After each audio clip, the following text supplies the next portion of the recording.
Мгм. Дорогие друзья, сегодня мы приветствуем Рафаэля Аубукерке. Рафаэль Маркес де Аубукерке, преподаватель Университета Вале-ду-Итажаи, Бразилия, имеет докторскую степень Ноттингемского университета в Великобритании. Он является членом Теософского общества с 2012 года, принял буддизм в 2015 году и является директором молодежного отдела бразильской секции Теософского общества. Тема сегодняшней лекции – «Духовный путь. Устранение ядов ума». Dear friends, today we welcome Рафаэль Aubukерке. Рафаэль Маркес de Aubukерке is a lecturer at the University of Vale-du-Itajaí, Brazil. He has a PhD degree from the University of Nottingham in the United Kingdom. He has been a member of the TS since 2012, has converted to Buddhism in 2015, and is the director of the youth department of the Brazilian section. The topic of today's talk is a poison-based spiritual path. Now we are ready to start. Hello, good morning. And I'd like to say my greetings and to say that I'm very thankful to talk to the Russian section of our great Theosophical family. Всем здравствуйте. Я хотел бы приветствовать всех присутствующих и сказать, что я очень благодарен за возможность выступить перед российской секцией нашей огромной теософской семьи. I did have a very provocative title, so I just wanted to clarify that I'm going to talk about mind poisons. I think in the Russian it's already very clear, but in the English it's not, and not any kind of physical poison.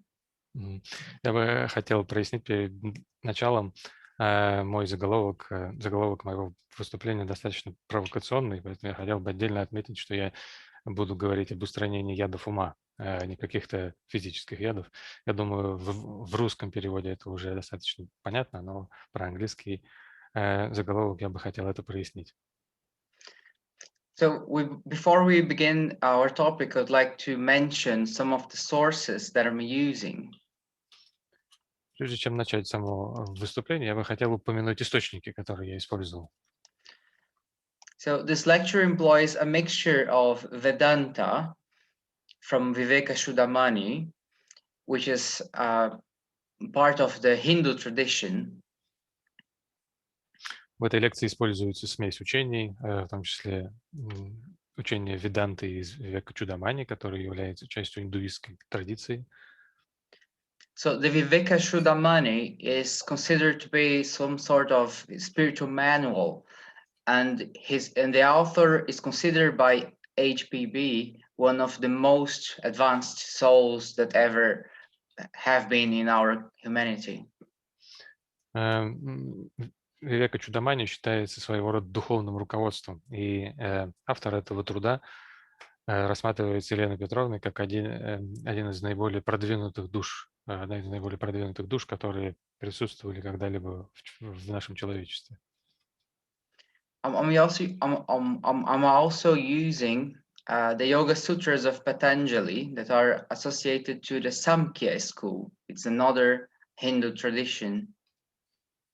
Также я использую учения йога-сутр Патанджали, которые принадлежат школе Санkhya, и это тоже относится к индуистской традиции.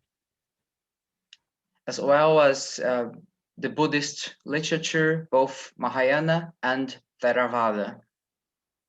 А также учения буддизма, Махаяна и Theravады. And some references from the traditional theosophical literature, such as the Mahatma letters to A.P. Sinnett, Badam Blavatsky's writings, and Mabel Collins' Light on the Path. А также материалы из теософской классики, из писем Махатм Синнету, из трудов Елены Петровны Блаватской и из работы Мейбл Коллинз «Свет на пути». So the initial question is, how can we understand the spiritual path in terms of mental poisons?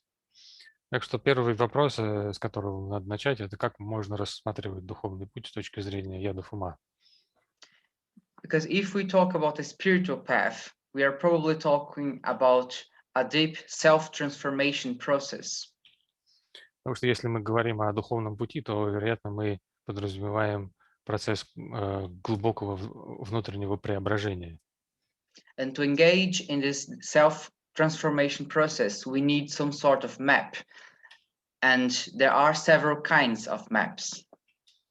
Потому что, чтобы приступить к такому процессу самопреображения, нам нужна некая карта пути. И есть разные подобные карты. We can, for instance, understand the path in terms of virtues that we have to develop. Например, мы можем рассматривать духовный путь с позиции тех добродетелей, которые нам необходимо развить. I brought an example here coming from the Mahayana Buddhism. Вот здесь я привел пример, который относится к буддизму Махаяны. Sometimes it's described as a path with 6 or 7 or 10 perfections or virtues that we should develop.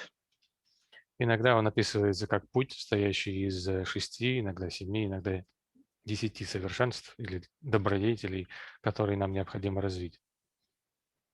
I said 6 or 7 or 10 because traditionally they are 6, but there's a sutra mentioning 10 and Blavatsky mentions 7.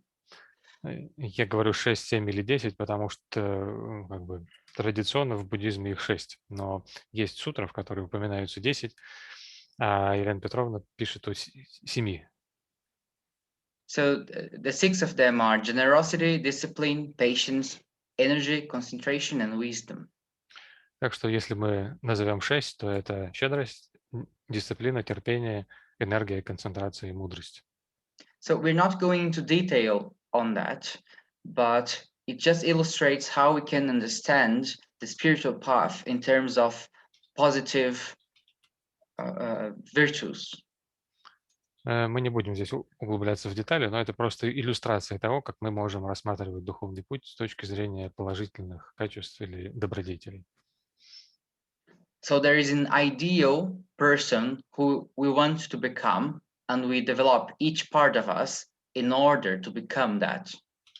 То есть есть некий идеал того человека, каким мы хотим стать, и мы развиваем часть нашего сознания, нашего существа, чтобы приблизиться к этому идеалу и стать тем, кем мы хотим стать.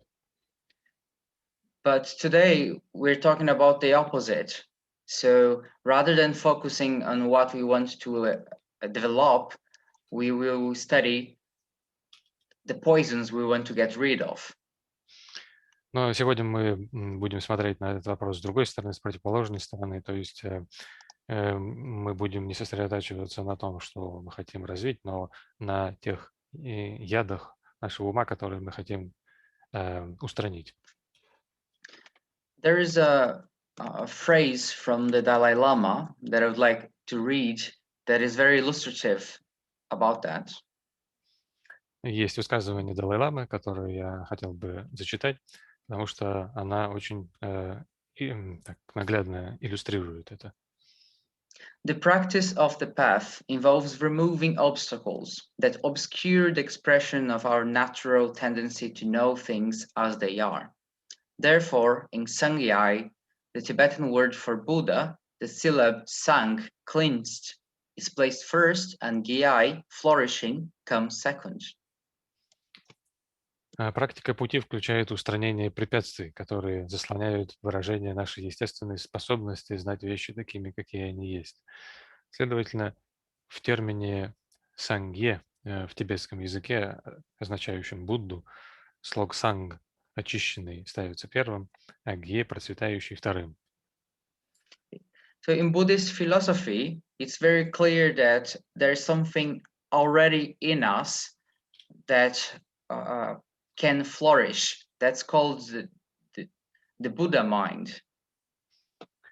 То есть в буддийской философии совершенно ясно, что в нас уже есть нечто, что может процветать, так сказать. Это наша природа Будды или ум Будды. Even though it's already there, we need to clean our poisons our problems in order to have this revealed. И несмотря на то, что эта природа уже находится в нас, нам необходимо очистить себя, устранив проблемы или яды, которые мешают нам осознать ее. There are different metaphors to describe that, and one of them is like a tank of water in which the water is very turbulent. Есть разные метафоры, с помощью которых это описывается, и одна из них вот есть некая емкость с водой большая, в которой вода очень находится в беспокойном состоянии. Because the water is moving so fast, we cannot see the light within. И из-за того, что вода движется очень быстро, мы не можем увидеть свет, который сияет внутри. But as the water begins to calm down, the light begins to manifest. Но по мере того, как поток воды успокаивается, мы начинаем, то есть более ясно проступает свет. There is a variation on that metaphor in which the water is very dirty. So when the water stops, the dirtiness falls to the ground and the water becomes clean. Есть другая вариация этой же метафоры. То есть в этом варианте вода очень грязная, и поэтому, когда поток воды успокаивается, то вся грязь оседает на дне, и вода становится чистой. There's even another metaphor from the Viveka Chudamani I'd like to present. Есть еще другая метафора из Вивека Чудамани, которую я хотел бы представить. It says, when the slime from the water is removed, pure water is seen capable of quenching thirst and mitigating heat, immediately giving man great joy. Когда удалена грязь с поверхности, становится видно чистую воду, способную утолить жажду и смягчить жар, немедленно доставив человеку огромную радость. So both in the Buddhist and in the Vedanta tradition, we can see how the spiritual path can be sometimes described as removing the slime or the dirtiness or the poisons. Так что и в буддийской традиции, в традиции Веданты мы видим, как духовный путь иногда описывается с точки зрения устранения грязи или устранения ядов. That's also a very nice example in the beginning of Light on the Path, which says, before the voice can speak in the presence of the masters, it must have lost the power to wound. Before the soul can stand in the presence of the master, its feet must be washed in the blood of the hurt. Есть тоже очень такой интересный, хороший пример в начале «Света на пути», где сказано, прежде чем голос может заговорить в присутствии учителей, он должен утратить способность наносить боль. Прежде чем душа может предстать перед учителем, стопы ее должны быть омыты кровью сердца. So this classical theosophical literature is also telling us that we need purification before we have contact with the masters. Так что наша классическая теософская литература тоже говорит нам, что нам необходимо пройти очищение, прежде чем мы сможем войти в контакт с учителями. And in that context, we are talking both in terms of our inner master, but also about an external master, like the Mahatmas were present in the 19th century. И в этом смысле мы говорим и о нашем внутреннем учителе, и о внешних учителях, например, о махатмах, которые, мы знаем, проявляли себя в XIX веке. Some of us who are very dedicated to the Theosophical Society may wonder sometimes, why aren't the masters writing us letters, just like happened in the 19th century? И некоторые из нас, кто очень преданы нашему теософскому обществу, могут гадать, почему же махатмы не пишут нам писем, как это было в XIX веке. But we could also reflect, would they do that if we are so far from being purified? Но мы можем задуматься также о том, стали бы они это делать, если мы настолько далеки от этого состояния очищения, от этой очищенности. I brought here also a quote from the Practical Occultism from HPB that gives us a clue about how the masters can be in contact with us.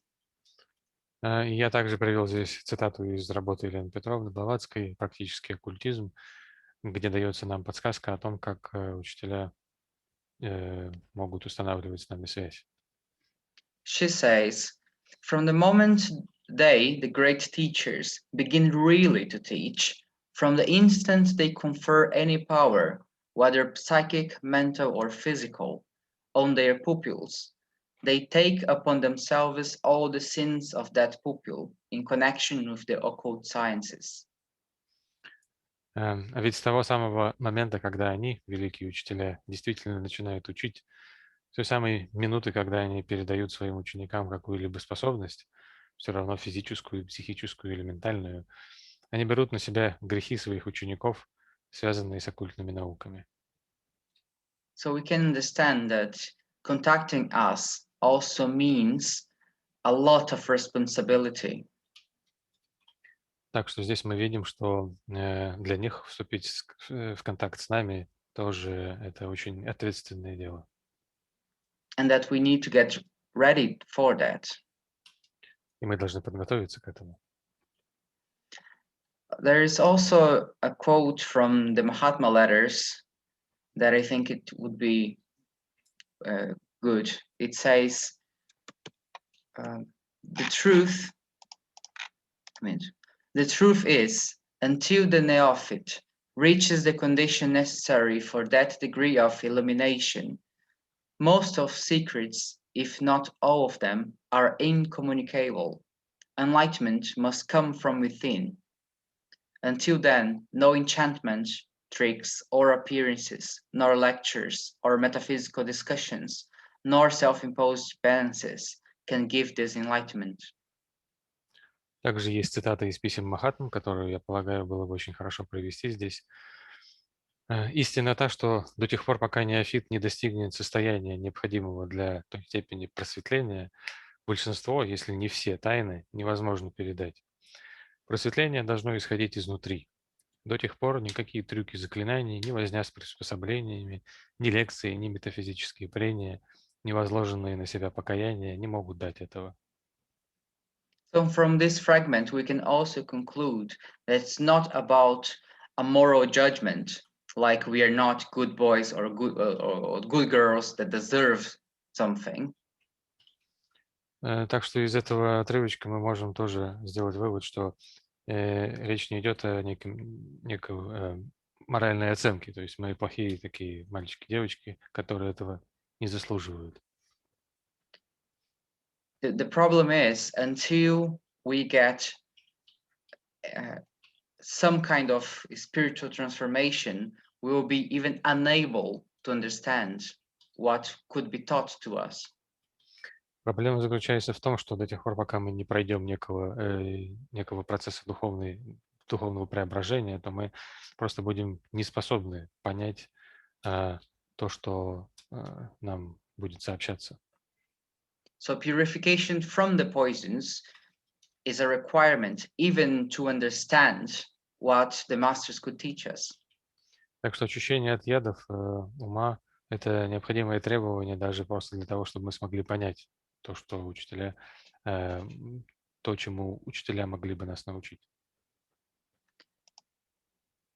In another fragment, it says, only those who love humanity at their heart, who are able to fully understand the idea of a practical and regenerating fraternity, have the right to own our secrets. The world has hidden the light of true knowledge, and the selfishness will not allow your resurrection. В другом отрывке из писем Махатм сказано так. Только тот, у кого в сердце любовь к человечеству, кто способен в совершенстве охватить идею о возрождении братства на практике, только тот имеет право обладать нашими тайнами. Мир заволок облаками свет истинного знания, а эгоизм не дозволит его восстановления. in this fragment of the Mahatma letters, we already have a clue about one of the big poisons of all of them. В этой цитате из песен Махатмы мы получаем подсказку относительно одного из главных или очень сильных ядов ума. We are going to talk about lots of poisons in different traditions, but here we have this emphasis in selfishness. Мы будем говорить о многих разных ядах, которые описываются или рассматриваются в разных традициях, но здесь акцент ставится на эгоистичности. And then we can understand why H.P. Blavatsky emphasized so much altruism in the path of theosophists. И тогда понятно, почему Елена Петровна Блаватская ставит такой сильный акцент на альтруизме, говоря о пути духовного развития. It's not only a moral judgment, but it's also the summary of the deepest poisons that we need to get rid of. Это не только дело не только здесь некой нравственной оценки, но это показывает нам на средство, которое устраняет самые глубокие и самые главные яды нашего ума, от которых нам нужно избавиться. So in that process, I'd like to begin the next section that says, what are the poisons? Здесь я бы хотел перейти к следующему разделу моего выступления и задать вопрос, что же такое эти яды. So I'll bring perspectives from different traditions, but you will be able to see that they more or less converge to the same basic principles. Я постараюсь привести взгляд разных духовных традиций, но я думаю, вы увидите, что они все более или менее сходятся на одних и тех же принципах. Here we have a Buddhist representation of samsara. Здесь мы видим буддийское представление самсары. And this very famous Wheel of Samsara painting, we see in the middle the three poisons that are like the fuel of the whole state of samsara. И мы видим очень известное изображение, это колесо сансары. И в середине этого изображения мы видим три яда, которые как бы являются топливом для вращения этого колеса. So we have the pig, normally associated to ignorance. Мы видим свинью, которая обыкновенно соотносится с неведением. There's a bird, normally associated to pride. Мы видим птицу, которая обыкновенно обозначает гордыню. And there is a poisonous snake, normally associated to hatred. И змея между ними, которая обыкновенно означает ненависть. They are in the very center of the painting because they are the origin of all of our sufferings. Они находятся в самом центре этой картины, потому что они являются источником всех наших страданий. But if we see these three poisons, they are a simplified version. And in the Pali canon, we have a more complete version. Но эти три яда, как они здесь изображены, это такое упрощенное отображение, а в палийском каноне есть более полное описание. So the Pali canon, that is often considered to be the oldest Buddhist scriptures, they talk about 10 fetters. Так что в палийском каноне, который часто считается древнейшим сводом буддийских текстов, речь идет о 10 оковах или препятствиях.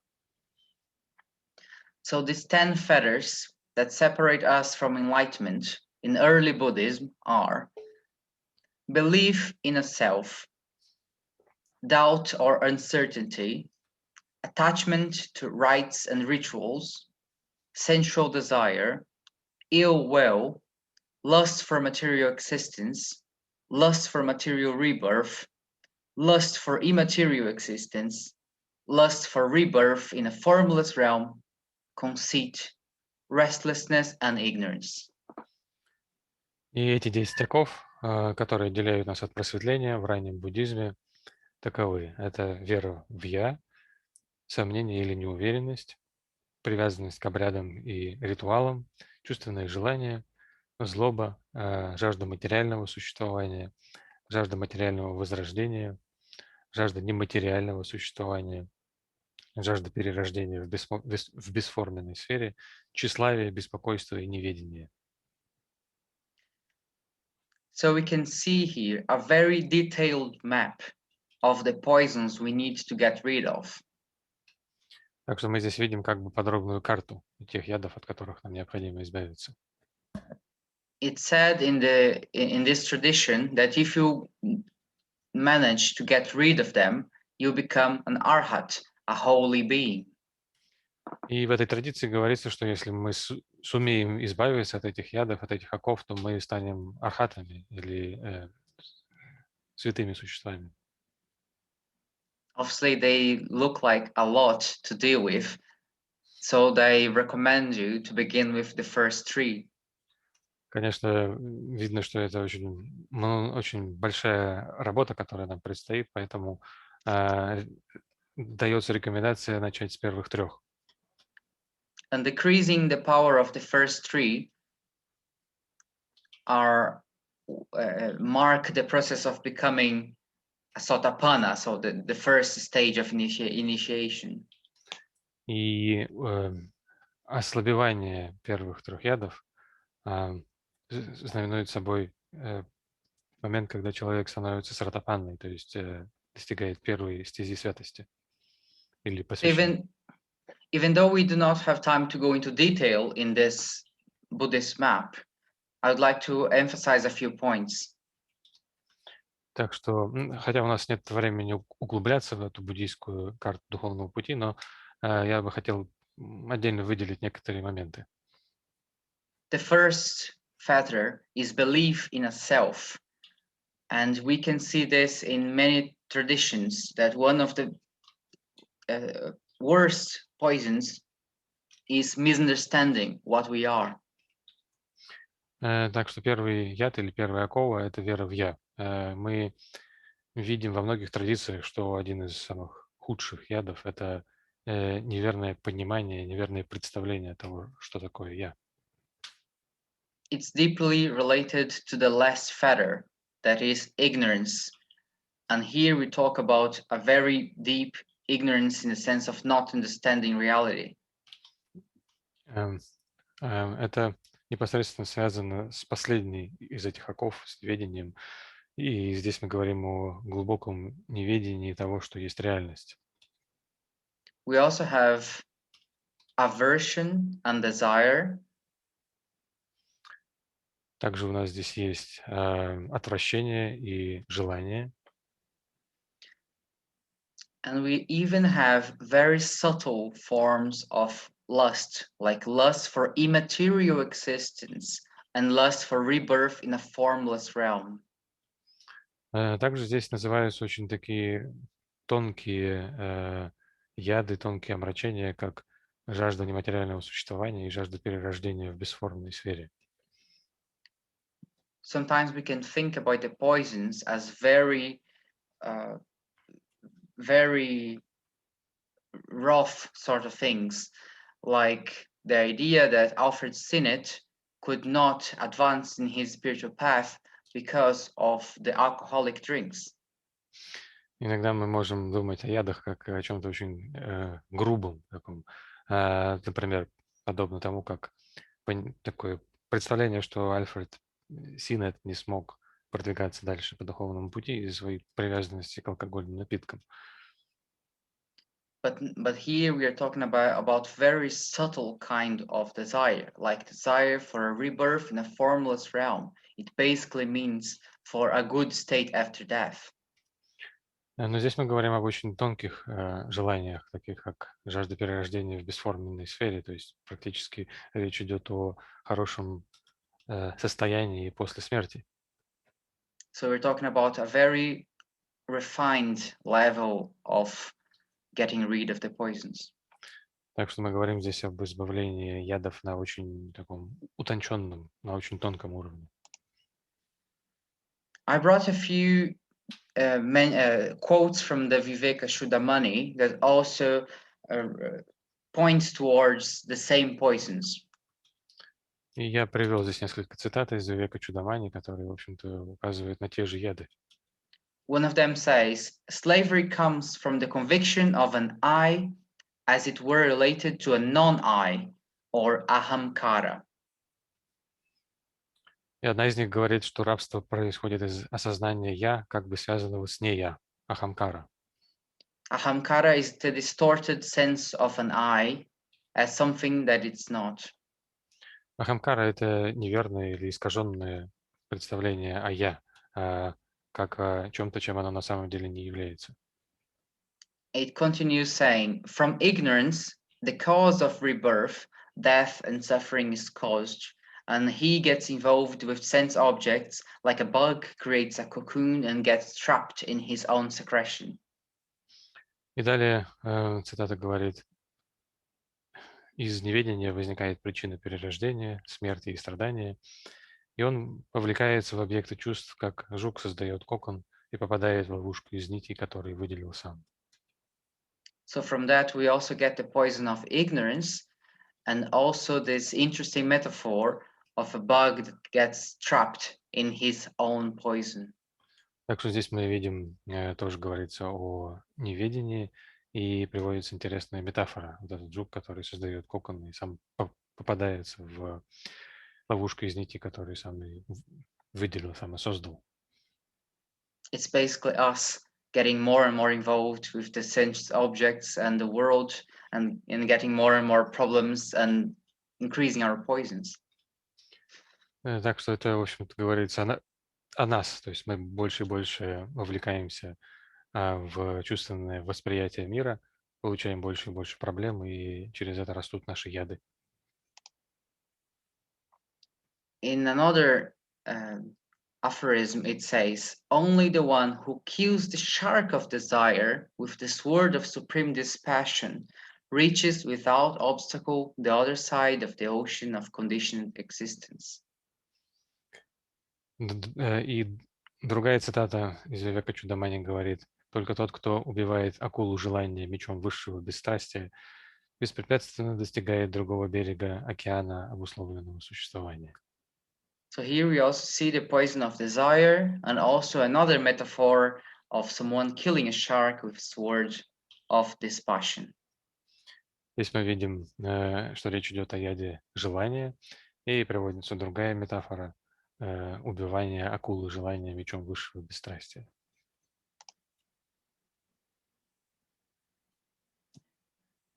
And here it says, only the one who is free from the great bondages of desires, so difficult to avoid, is capable of release. No one else, even if versed in the six systems of philosophy. И в следующей цитате сказано: «Только тот, кто свободен от великого рабства желаний, которого так трудно избежать, способен освободиться. Никто другой, даже если он знаток 6 философских систем». The Vedanta tradition is very good on slapping us on the face to remind us that intellectual knowledge is not enough. И система Веданты, философия Веданты очень хорошо, так сказать, ударяет нас по щекам, постоянно напоминая о том, что интеллектуального знания недостаточно.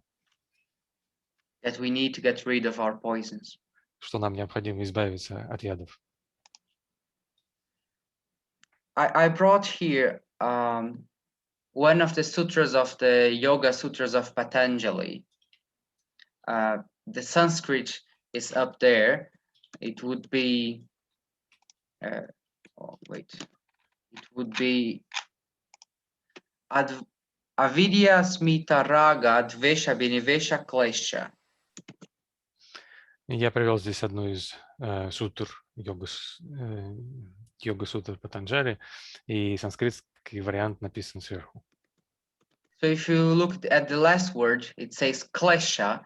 It means this sutra is enumerating the 5 kleshas. И мы видим, что последнее слово в этой санскритской фразе — это клеша. То есть в этой сутре перечисляются 5 клеш. And the kleshas are sometimes described as mind poisons or afflictions. И эти клеши иногда описываются как умственные яды, яды ума, или же как омрачение.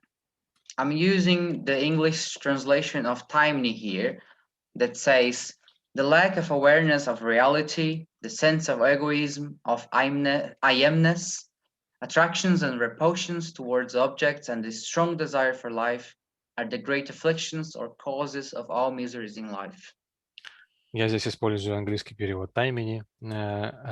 Отсутствие осознания реальности, чувство эгоизма «я есть», влечение и отвращение по отношению к объектам и сильное желание жизни – это великие беды или причины всех несчастий в жизни. Now we can see that basically the Vedanta, the early Buddhism, and the Yoga Sutras are kind of pointing towards the same poisons that we need to get rid of. И мы видим здесь, что, по сути дела, и Веданта, и ранний буддизм, и йога-сутры Патанджали указывают на те же самые яды, от которых нам необходимо избавиться. Patanjali adds a different aspect though, because it creates an order. Но Патанджали здесь добавляет еще один аспект. Он как бы создает порядок или последовательность. In the early Buddhist writings, there's also an order, but to them, it's the order in which you should work on your poisons. В раннем буддизме также присутствует некий порядок этих омрачений, но для них этот порядок выстроен в соответствии с тем, как нам необходимо работать над этими качествами, чтобы их устранить. Here in the Yoga Sutras is a bit different because they describe, he describes the order in which the poisons originate each other. Но здесь, в этой сутре, несколько иначе, потому что порядок здесь описан такой, как они... То есть описан порядок, в котором эти яды, эти омрачения порождают друг друга. So the first one is avidya, ignorance, that is the fundamental cause of all the poisons. It's ignorance. И первым поэтому стоит неведение, это основополагающая причина всех других ядов. And then because we have ignorance, it creates asmita, or a false sense of I, or self. И поскольку существует неведение, оно порождает асмиту, то есть ложное восприятие «я». And because we have this false sense of self, or the distorted sense of self, then comes desire and aversion. И из-за того, что присутствует это ложное восприятие себя, возникает желание и отвращение. And because we have desire and aversion, we develop fear of death, or the strong desire for life. И поскольку существует это желание и это отвращение, то в нас возникает страх смерти или же сильное желание жизни. So in this perspective, we can see the causes and consequences and how they are all connected. Так что в этом смысле мы здесь видим причины и следствия и то, как все это связано. Taimni describes that it's better if we begin by the last, that is more superficial, and then we go forwards until we reach ignorance. Таймени в своем описании говорит, что лучше будет для нас, если мы начнем с последнего в этом списке, который является более поверхностным, и будем продолжать по очереди, пока не дойдем до неведения. So the fear of death is more superficial and easier to deal with. So he thinks we should begin with that. Так что страх смерти является более поверхностным, и с ним легче справиться, поэтому он полагает, что необходимо, лучше будет начать с него. Ignorance, on the other hand, is the source of all the poisons. Is very difficult to realize and very difficult to get rid of. Вот иди сюда, как раз про смерть. Но неведение, с другой стороны, является источником всех ядов, и его очень трудно осознать и очень трудно устранить. So regardless of the map that we use, either Buddhist, Vedanta, or Samkhya, we can have a good understanding of what the poisons are. Так что независимо от того, какую именно карту мы используем, будь то буддийская или карта системы Веданты, или же система Санхья, мы можем хорошо понять, что такое яды. Which one of those sages reveal a different aspect of the same poisons? И каждый из этих мудрецов, авторов этих систем, они показали различные аспекты этих ядов. But learning about all these models is not enough. We need to take the antidote to the poisons. Но просто узнать об этих ядах этого недостаточно, нам необходимо принять противоядие. And what are the antidotes? The Buddha even describes the whole of Buddhism as being some sort of antidote. Что же такое эти противоядия? Будда даже описывает всю систему буддизма как противоядие. But in the Buddhist path and also in other paths, there is one specific activity that is the most important part of this antidote process. Но на буддийском пути и на других путях также есть такое особое усилие, особые действия, которые являются самой важной частью этого процесса принятия противоядий. You know, we have to do good actions towards others, we have to study, we have to do lots of things. But the most powerful antidote is meditation. Мы знаем, что нужно делать хорошие дела, помогать другим, много учиться, но самое мощное противоядие – это медитация. I brought here a quote from the Vivekachudamani that reminds us of that. It says, oh, sorry. И здесь я привожу цитату из Вивекачудамани, которая нам об этом напоминает. Liberation can only be achieved by direct perception of the individual's identity with the being universal, and never for hatha yoga, nor for speculative philosophy, by the practice of religious ceremonies, or by mere knowledge. Освобождение может быть достигнуто только прямым восприятием тождества индивидуума с вселенским существом, и никогда ни хатха-йогой, ни умозрительной философией, ни религиозными церемониями, ни простым знанием. The poisons sit very deeply within us, so we have to go directly to it and manipulate it, and that's through meditation. Яды залегают очень глубоко в нас, поэтому нам необходимо напрямую их достичь и уже работать с ними в глубине нашего существа. А это медитация. Every other practice is helpful, but it aims to support the practice of meditation. Все другие практики полезны, но их цель, их задача помочь, поддержать практику медитации.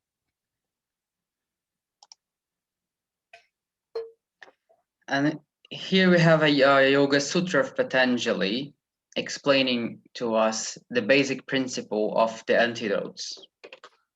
Вот здесь приведена цитата из Йога-сутры Патанджали, которая объясняет основной базовый принцип этих противоядий.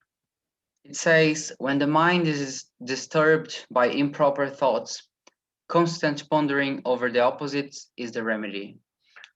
Здесь сказано, когда ум обеспокоен неподобающими мыслями, постоянные размышления о противоположностях – это лекарство. It illustrates the basic principle that if we want to get rid of the poison, we can hardly defeat the poison fighting it openly. Это показывает базовый принцип противоядий, то есть избавление от ядов. Вряд ли мы можем победить эти яды, если будем напрямую с ними сражаться. We have to use the opposite virtue to counter the poison. That's the antidote. Нам необходимо использовать противоположные добродетели, чтобы победить эти яды. И это и является противоядием. To illustrate that, let's imagine that the poison, if we think the poison as thinking on a red ball. Red Bull. Yeah, red ball, a ball, yeah. Давайте приведем простой пример. Представим, что яд – это когда мы постоянно думаем о красном шаре. If I tell you, please do not think on a red ball, you probably will think on a red ball. Если я вам скажу, пожалуйста, не думайте о красном шаре, то, скорее всего, мы будем продолжать о нем думать. So if you try to think on how to get rid of the red ball, you probably will just have more and more red ball in your mind.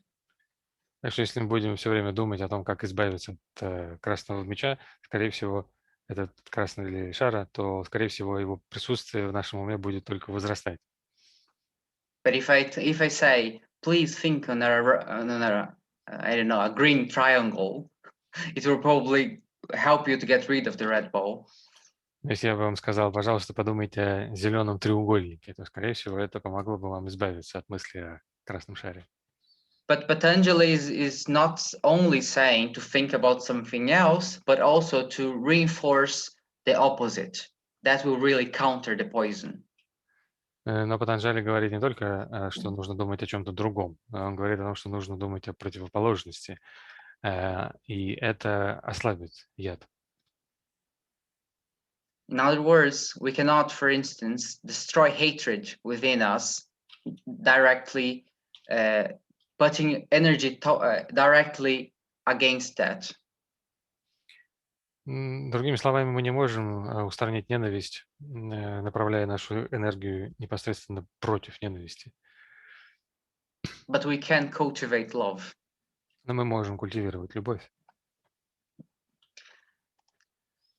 Here is another kind of map of how we can counter different kinds of poisons with different meditation techniques.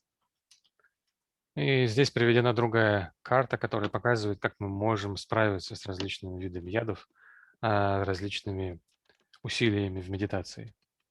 It's inspired in Shankarakshita's writings. It's a Buddhist teacher that I really appreciate. Это вдохновлено трудами Санкаракшиты, буддийского учителя, которого я очень ценю. So he says, if you have a lot of desire or attachment, you could meditate on impermanence or meditate on death. Он говорит, что если вы испытываете желание или привязанность, то следует медитировать на непостоянство или смерть. Because if we do understand impermanence, not only intellectually, but deeply within ourselves, then desire or attachment kind of releases a bit. Потому что если мы понимаем непостоянство не только интеллектуально, но очень глубоко осознаем, то желание или привязанность они несколько ослабевают. So we have the poison and the antidote, and we have one antidote for each poison. Так что здесь у нас есть яд и противоядие, и каждому яду представлено здесь противоядие. So if we have too much aversion or hatred, we can meditate on loving kindness, a technique called metabhavana in Buddhism. Так что если мы испытываем сильное отвращение или ненависть, то мы можем медитировать на любящую доброту. В буддизме это называется метабхавана.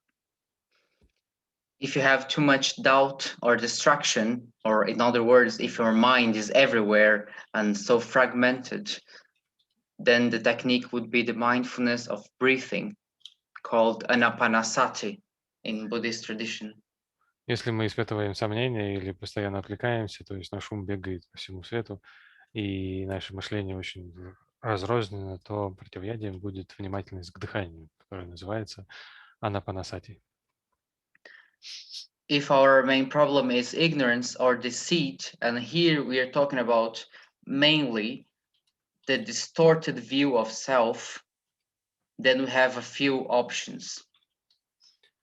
Если наша проблема главная в неведении, или здесь мы главным образом говорим об искаженном восприятии себя, то у нас есть несколько вариантов.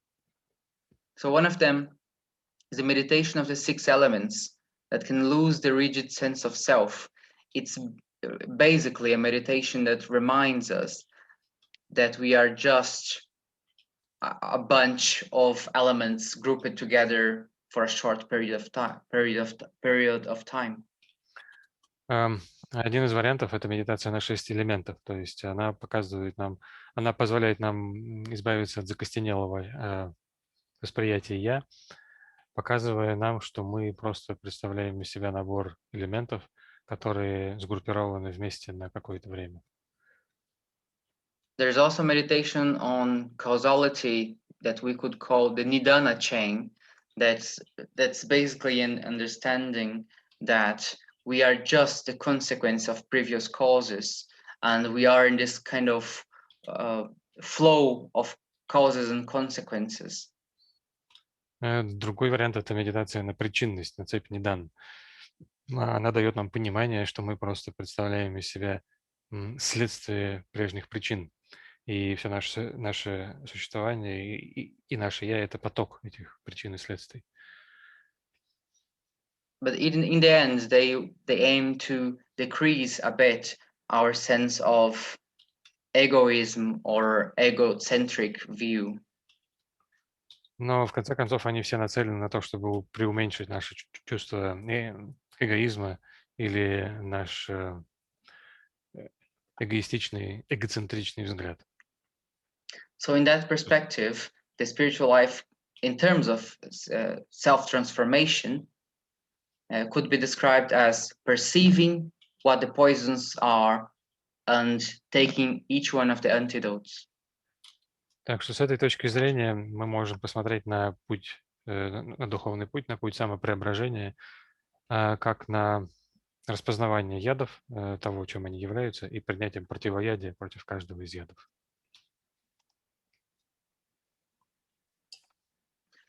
Here we can also find some of these basic principles of meditation that are implicit in that idea. Здесь мы тоже находим некоторые основополагающие принципы медитации, которые присутствуют и подразумеваются в этой идее. So the word samyama is basically a deep state of meditation. И вот это слово, этот термин самьяма, по сути, обозначает глубокое состояние медитации. Samyama is considered to be the sum of the 3 last stages of the Patanjali system. Three last stages, yes? Last stages, yeah. Самьяма представляет из себя как бы сумму последних 3 ступеней уровней медитации. So samyama is dharana, dhyana, and samadhi all together. Так что это дхарана, дхьяна и самати вместе. In other words, it's just a very deep state of meditation, to simplify. Другими словами, если сказать просто, это очень глубокое состояние медитации. So Patanjali says, by performing samyama on friendliness, etc., comes strength of that quality. И вот Патанджали говорит, выполняя самьяму на дружелюбии и так далее, приходит сила, то есть возрастает сила этого качества. So here the translation says friendliness, etc., because friendliness is just an example. We could have any kind of virtue or property, and by performing samyama on that, we get that quality. Здесь сказано дружелюбие и так далее, потому что дружелюбие здесь это просто пример. Мы можем здесь использовать любое качество, любой добродетель, и сосредотачиваясь на нем, мы будем увеличивать его силу. So if we get a deep state of meditation on love, then we develop love. Так что если мы достигнем глубокой медитации, направленной на любовь, то мы будем увеличивать силу любви. And the other sutra says, by performing samyama on the strength of animals, the strength of an elephant, etc., А другая сутра говорит нам, выполняя самьяму над силами животных, достигается силы слона и так далее. So we can all even use symbols, like if you do samyama on the strength of an elephant, then you get, strength. Так что мы можем даже пользоваться здесь символами. Если мы выполняем медитацию на силе слона, то мы приобретаем силу. So that's why, for instance, people do samyama on like different Buddhas and Bodhisattvas, holy beings, because they want to acquire the qualities of those beings.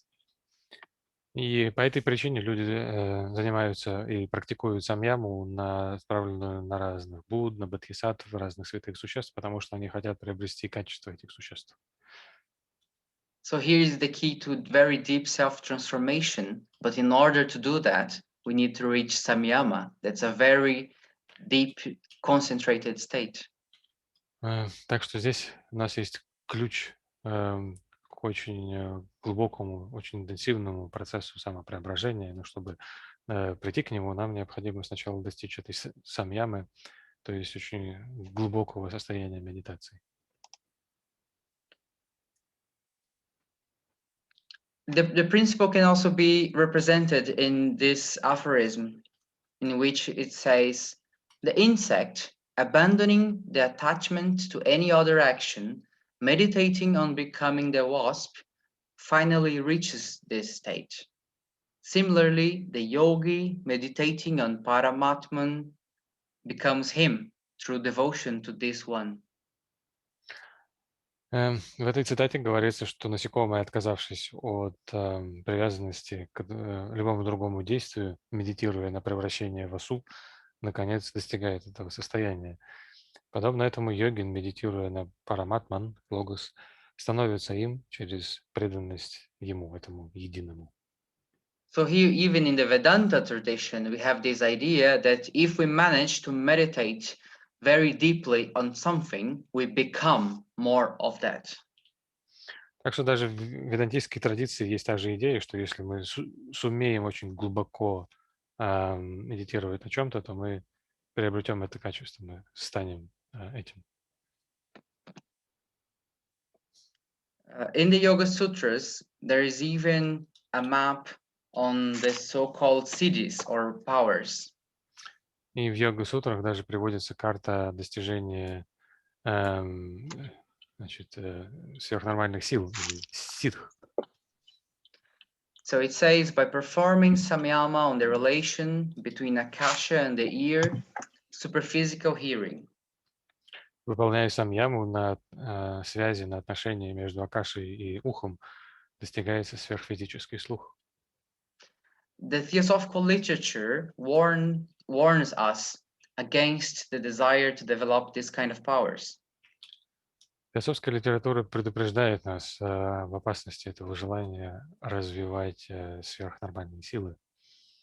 So that's not the objective in the spiritual path of the Theosophical, that the Theosophical literature suggests, because it can be dangerous. Так что это не есть такая задача, которая ставит перед собой теософ на пути духовного развития с точки зрения теософии, потому что это может быть опасно. But it did bring it here because it shows the power of self-transformation that there is when we reach the state of samyama and direct to the right thing. Но я привел здесь это потому, что этот афоризм демонстрирует силу того самопреображения, на которое мы способны, если мы достигаем самьямы, этой глубокой медитации, и направляем ее на достижение благих вещей. So when we reach this state of samyama, of deep concentration, our whole being is very open to change, and we have to direct it properly. Так что, когда мы достигаем самьямы, этого глубокого сосредоточения, то все наше существо становится очень открыто, доступно для преображения. Поэтому нам необходимо направлять его как следует, в правильную сторону. I'm talking about the Samkhya and the Vedanta, but then the Buddhist literature also says something similar. Я говорю о философии Санkhьи и о Веданте, но буддийская литература тоже говорит нечто подобное. In Buddhist terms, that kind of powers or deep self-transformation processes happen when we reach the fourth stage of meditation. С точки зрения буддийской системы, вот эти силы или очень эффективный, очень сильный процесс самопреображения начинается после достижения 4-й стадии сосредоточения. And this fragment from the Vivekachudamani, I think it's very illustrative on that, how this principle is applied. И вот эта цитата из Вивека Чудамани, мне кажется, замечательно иллюстрирует то, как прикладывается, как применяется этот принцип. It says, know that reflection is 100 times more effective than just listening, and that meditation is 100,000 times greater than reflection. But the Nirvikalpa Samadhi is infinitely superior to meditation. Знаете, что размышление в 100 раз эффективнее простого слушания, и что медитация в 100 000 раз превосходит размышление, но нирвикальпа самадхи бесконечно превосходит медитацию. So basically, when we talk about self-transformation, if we listen like to a lecture or read a book, it transforms us a little bit. Так что, по сути, если мы говорим о самопреображении, то когда мы читаем книгу или слушаем лекцию, то это преображает нас, но очень немного. But if we not only listen or read, but we actually reflect about the topic, that is said to be 100 times more effective on the self-transformation. Но если мы не только читаем или слушаем, но еще и размышляем об этой теме, то говорится о том, что это в 100 раз более эффективно. But if we do not only spend some time reflecting about the topic, but we actually meditate on that, then it's said to be 100,000 times greater. Если же мы не просто проводим некое время в размышлениях об этой теме, но медитируем на это, то нам говорится, что это в 100 000 раз более эффективно. But if we not only meditate on the topic, but we reach this state of Nirvikalpa Samadhi, then that's the real deep self-transformation. Если же мы не просто медитируем, но достигаем вот этого состояния нирвикальпы самадхи, то это есть истинная, настоящая медитация. Nirvikalpa Samadhi is said to be the state of Samadhi in which there is no difference between subject and object. Нирвикальпа самадхи — это состояние, про которое сказано, что в нем нет разницы между субъектом и объектом, наблюдающим и наблюдаемым. So there is no you meditating on whatever you are meditating. There is just the thing that you are meditating. There is no you anymore. Так что я исчезает, нет больше человека, меня, который размышляет или, вернее, медитирует на некий объект, я исчезает, остается только объект. So now we can see the value of spiritual teaching from just knowing it intellectually, that it can change us a little bit until we reach the stage of very deep stage of meditation in which it really transforms us.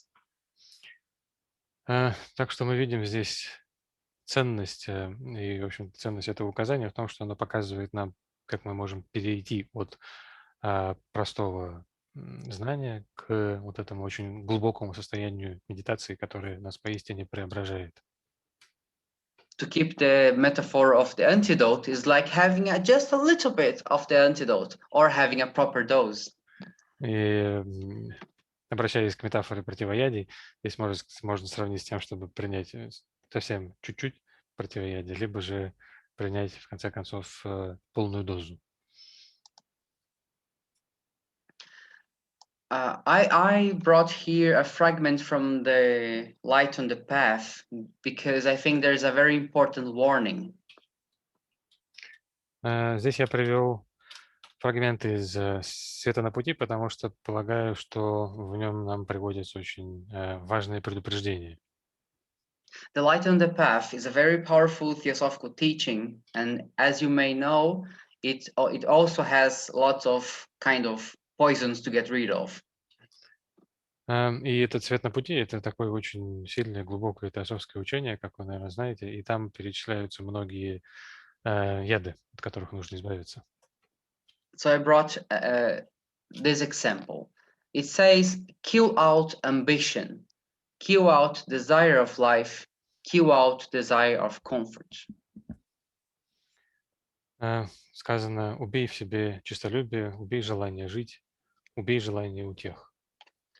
So it basically is telling you three things to kill, three poisons to destroy, but there's a warning afterwards. Здесь нам перечисляются три вещи, которые нужно убить или устранить, три яда, которые нужно разрушить, но после этого дается предупреждение. Because if you only read the first part, you may be misled. Yeah. Потому что если вы прочтете только первую часть, то вы можете понять неправильно, впасть в заблуждение. So the second part comes and clarifies. Work as those work who are ambitious. Respect life as those do who desire it. Be happy as those are who live for happiness. Так что во второй части проясняется. Сказано: убей в себе честолюбие, убей желание жить, убей желание утех и трудись, как трудятся честолюбцы, чти жизнь, как чтут ее те, которые желают жить. Будь счастлив, как счастливы те, которые живут для счастья. So the text is giving us a very tricky task to kill ambition, but at the same time work as much as the people who are ambitious. Так что этот текст дает нам такую непростую задачу. С одной стороны, нужно убить в себе честолюбие, но с другой стороны, трудиться, как трудятся честолюбцы. To kill out our desire for life, but to respect life as much as the ones who desire it. Убить в себе желание жить, но в то же время чтить жизнь, как чтут ее те, которые желают жить. And to destroy our desire of comfort, but at the same time, to be as happy as the ones who are always seeking comfort. И третье — убить в себе желание утех или комфорта, и в то же время быть настолько же счастливыми, как счастливы те, которые постоянно этого ищут. So I brought it here because it shows us how the writings and the teachings can help us actually understand what we have to do and avoid mistakes. Я привел здесь эту цитату, чтобы показать, как Писание и учения могут помочь нам понять, что мы именно должны сделать, и помочь нам избежать ошибок и заблуждений. Because if you misunderstand what are the poisons and what are the antidotes, you can actually do damage to yourself, transforming you in a way that can be harmful. Потому что если мы неверно понимаем, что такое яды и что такое противоядие против них, то мы можем нанести себе вред, преображая себя неправильным образом, но совершая какое-то вредное преображение. So that's why, even though I'm talking about the importance of meditation and self-transformation, it's also very important to understand very well the writings and what the teachers are saying. Поэтому, хотя я говорю о важности медитации и самопреображения, но очень важно понимать учение и то послание, которое они нам дают. So basically, intellectual knowledge is not enough, but it's very necessary. If you don't have the map, you will get lost. Поэтому интеллектуальное знание не является достаточным, но оно очень необходимо, потому что если у нас нет карты, то мы заблудимся.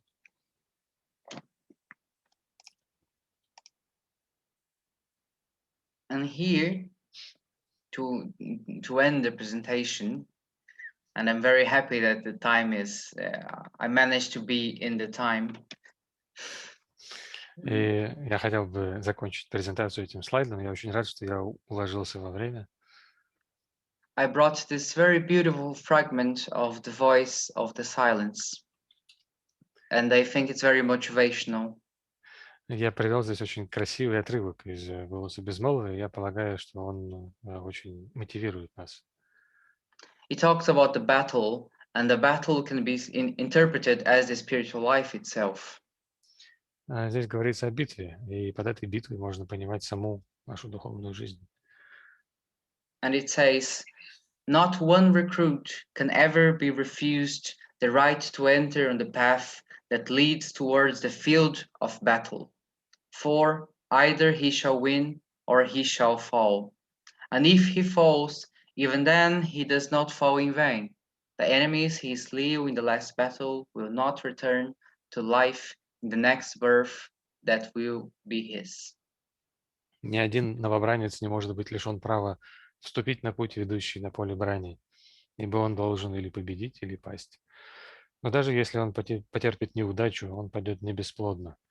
Враги, сокрушенные им в последней битве, не вернутся к жизни в последующем воплощении его. If we talk about the holy beings and the great sages, we can think about the objective of the spiritual life as something very distant from us. Если мы думаем о святых существах и великих мудрецах, то мы можем думать о цели духовного пути как о чем-то очень далеком от нас. Like reaching the object, reaching the objective is something that is far beyond our reach, and we will never do it.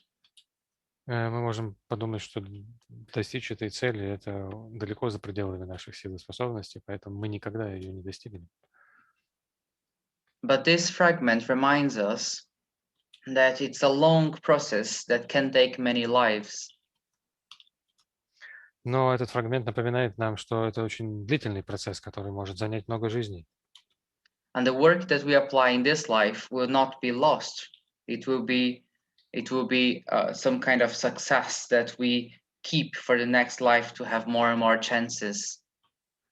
Но работа, которую мы проводим в этой жизни, не будет утрачена, не будет потеряна, и успех, которого мы здесь достигаем, перейдет в следующую жизнь, и там у нас будут лучшие возможности. So each poison that we counter, that's a big part in this series of lives towards enlightenment. Так что каждый яд, с которым мы справляемся, это большой шаг в этой последовательности шагов или ступеней, которые приводят нас к просветлению. The early Buddhist scriptures even describe us in 4 stages. И ранние буддийские труды даже описывают это в 4, как бы в виде 4 ступеней. When you actually enter in the path, then it's said in the tradition that you are meant to reach enlightenment in no more than 7 lives. Там говорится о том, что если мы, в общем-то, вступили на путь, то это означает, что мы достигнем просветления максимум через 7 жизней. And it said so, not just because theosophists love the number 7. И так говорится не только потому, что теософы очень любят число 7, but because if you manage to get rid of some of the poisons, then your whole situation, your whole being will eventually come there. It's already in the right direction. ну, потому что если мы сможем избавиться от некоторых ядов, то все наше существо уже направлено в правильную сторону. Мы уже движемся в правильном направлении, и значит, в конце концов, мы неизбежно придем туда.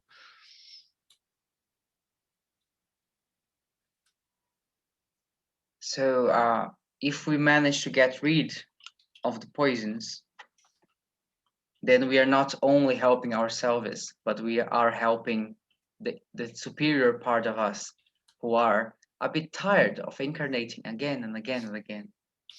Так что если мы сможем избавиться от ядов, то мы помогаем не только себе, но мы помогаем высшей части нас самих, которые уже несколько устала от постоянных перевоплощений. Thank you very much for your attention and for the translator. Большое спасибо за ваше внимание и за перевод. Thank you very much. Thank you very much. Большое спасибо. за такое подробное и внимательное изучение темы и объяснение этой карты своим собратьям-теософам. Признательна. Thank you very much for the very careful and detailed description of this topic and the explanation of the map to your brothers and sisters Theosophists. Very grateful. Андрей, ты не мог бы меня сменить на минуту? Так, презентацию можно выключить. Perhaps we could switch off the presentation.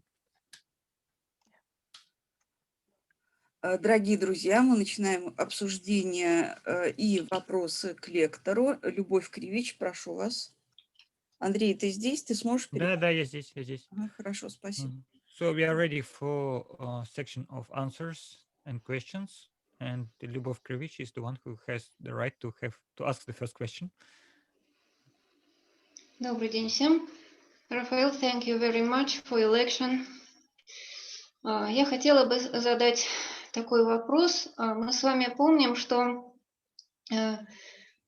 Вивекананда очень хотел достичь состояния нирвикальпа самадхи, и когда Рамакришна позволил ему это, то Вивекананда потом некоторое время бегал в невменяемом состоянии и кричал: «Где же мое тело?».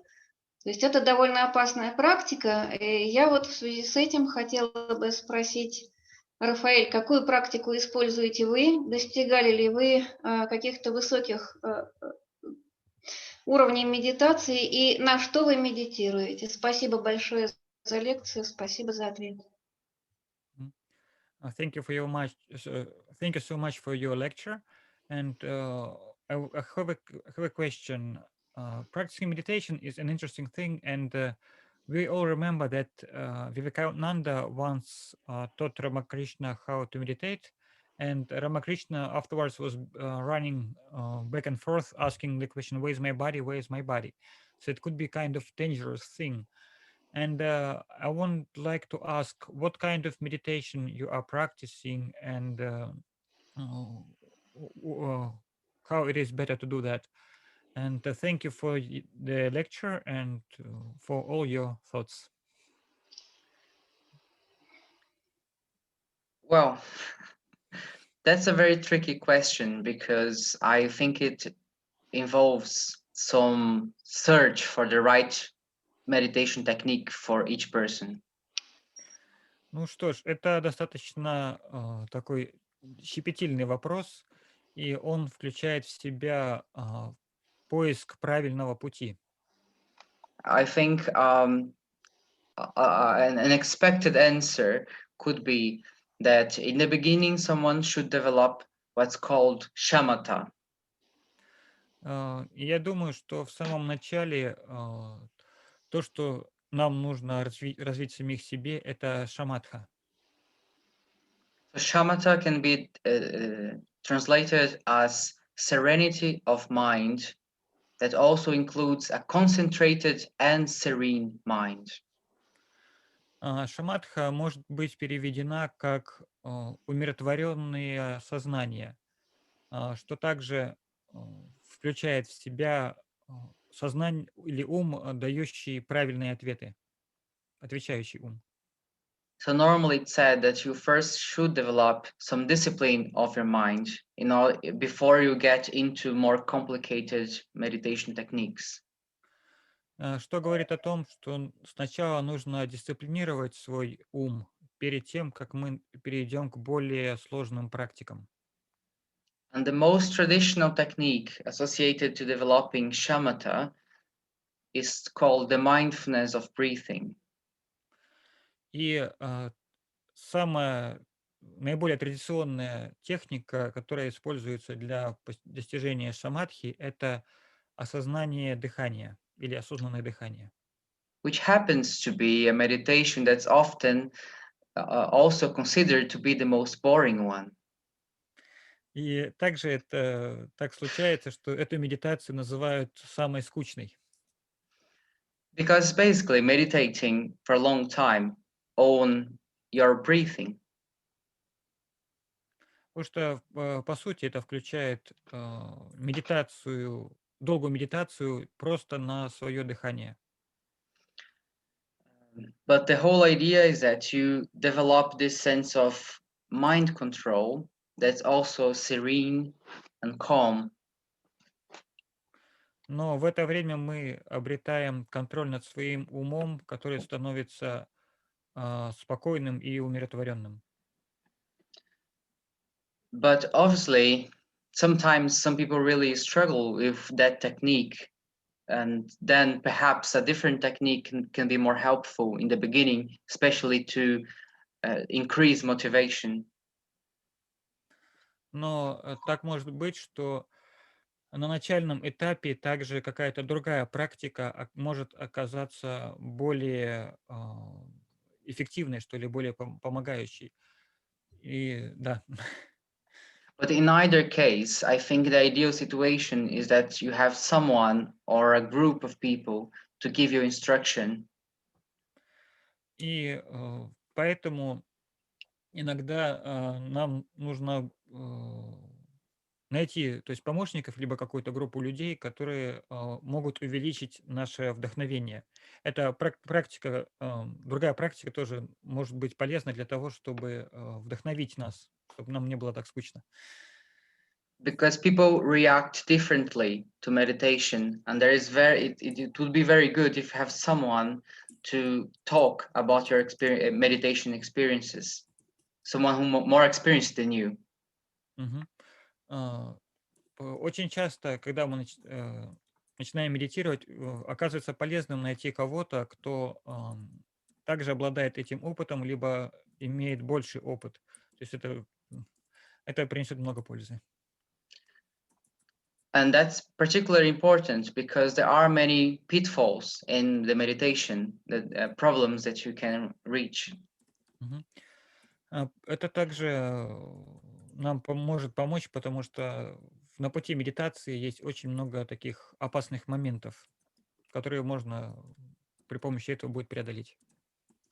So two examples that I'd like to give of problems of badly done meditation. Yeah, maybe. So I have two examples of problems. Так, у меня есть, говорит, два примера, чтобы проиллюстрировать проблематичную медитацию, то есть плохо сделанная медитация. Медитация, ведущая не туда. Святослав, перехватываешь? Спасибо Окей. большое. So one of them is that if you are making too much effort to have mind control, then you can create tension, and that can create you problems, even headaches and stuff. Если мы слишком много усилий прикладываем к контролированию нашего ума, наших мыслей, то это может создать напряжение, которое даже может довести до головной боли. So you have to understand the contradiction between having mind control and at the same time have a very serene mind. Так что нужно понимать правильное как бы сочетание, да, противоположные две вещи совместить. С одной стороны, сильный контроль нашего ума, с другой стороны, умиротворенный, успокоенный ум. So another problem that can happen is that you can begin to stop feeling your emotions properly because you begin to get kind of a distance from your own emotions. А другая проблема может быть связана с тем, что мы перестаем как следует испытывать и переживать наши эмоции, потому что мы несколько от них отдаляемся.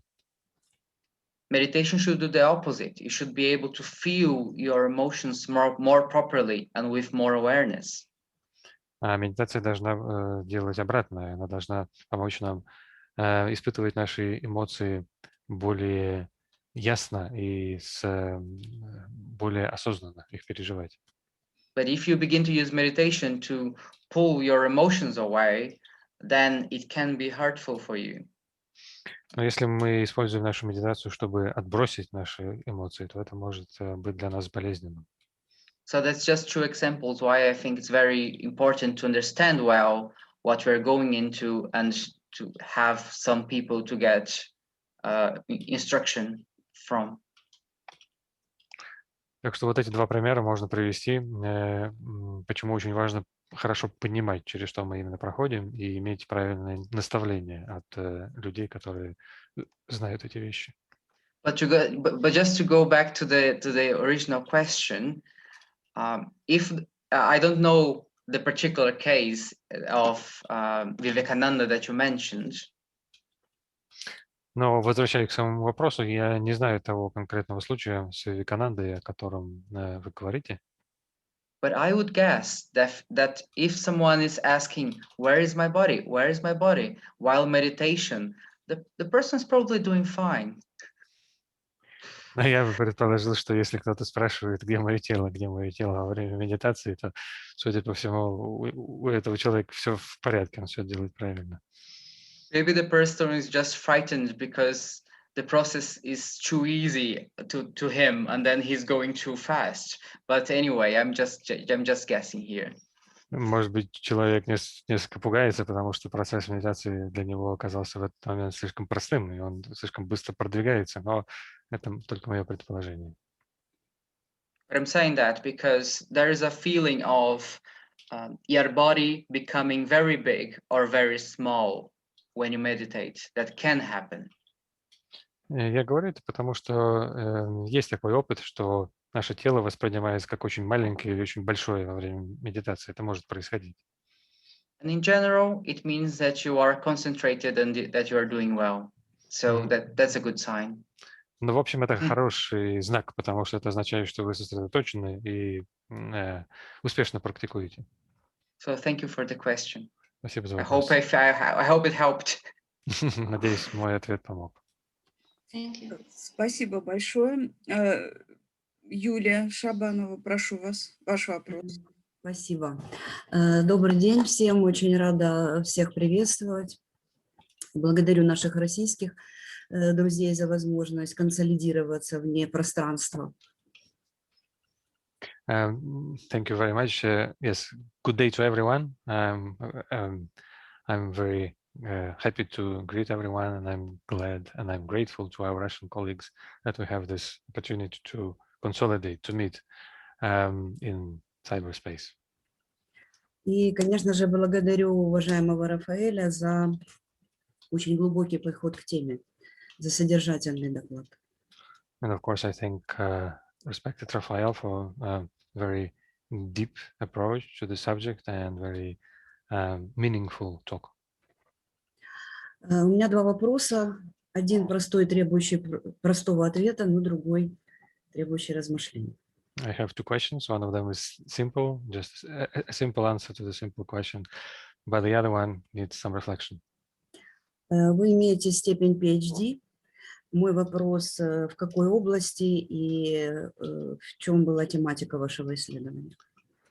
You have a PhD degree, so my question is in what area and what is the subject of your degree? It has nothing to do with anything I have said. Никак не связано с тем, о чем я сегодня говорил. So my PhD was in education. Моя ученая степень в сфере образования. And my research topic was about video games and learning. А тема моего исследования – это видеоигры и обучение. Спасибо. Тогда следующий вопрос, но, наверное, он тоже связан с первым вопросом. Потому что я тоже имею отношение к науке, имею степени, и часто вижу, что люди, занимающиеся духовными смыслами, учениями, свою социальную деятельность не могут связать с своим поиском. My other question is connected also with the first question. I also am connected with science and have degrees, and often I notice that people who deal with science, they fail to somehow connect their scientific activities with the social environment. Меня это очень беспокоит, и мой вопрос заключается в следующем. Говоря о ядах и противоядах, говоря о отказе от жизни и обращении к тому, как нужно жить, мы вступаем в умозрительное противоречие. My question is this. So I'm quite worried about this situation. So my question is this. Speaking about poisons and antidotes, about refusing or renouncing life and the right way how we should live, we step into some kind of intellectual opposition. Мы вынуждены применять комплементарное мышление, понимая, что размышления начинаются с рациональных противопоставлений. We have to apply complementary thinking, understanding that reflection starts with the intellectual oppositions. Если не будет размышления, то дальнейший поиск духовной истины потеряет свой сценарий. Это будет хаос. If we don't have reflection, then the further search of spiritual truth will lose track. It will be a chaos. И это путь к преодолению невежества. And this is the path. Размышление, имею в виду, путь преодоления невежества. And reflection is the path to overcoming ignorance. Хотя мы понимаем, что восточный контекст неведения – это не осознание глубинной истины, а не интеллектуальные знания. Although we understand that Eastern context of ignorance, it doesn't mean like lack of some intellectual knowledge, but this is lack of some deep understanding. Европейская культура тоже знает много примеров мистических практик, как преодоление субъект-объектного противопоставления. European culture also knows many practices that help to overcome this opposition of subject and object. К примеру, православный исихазм – это путь к молчанию ума.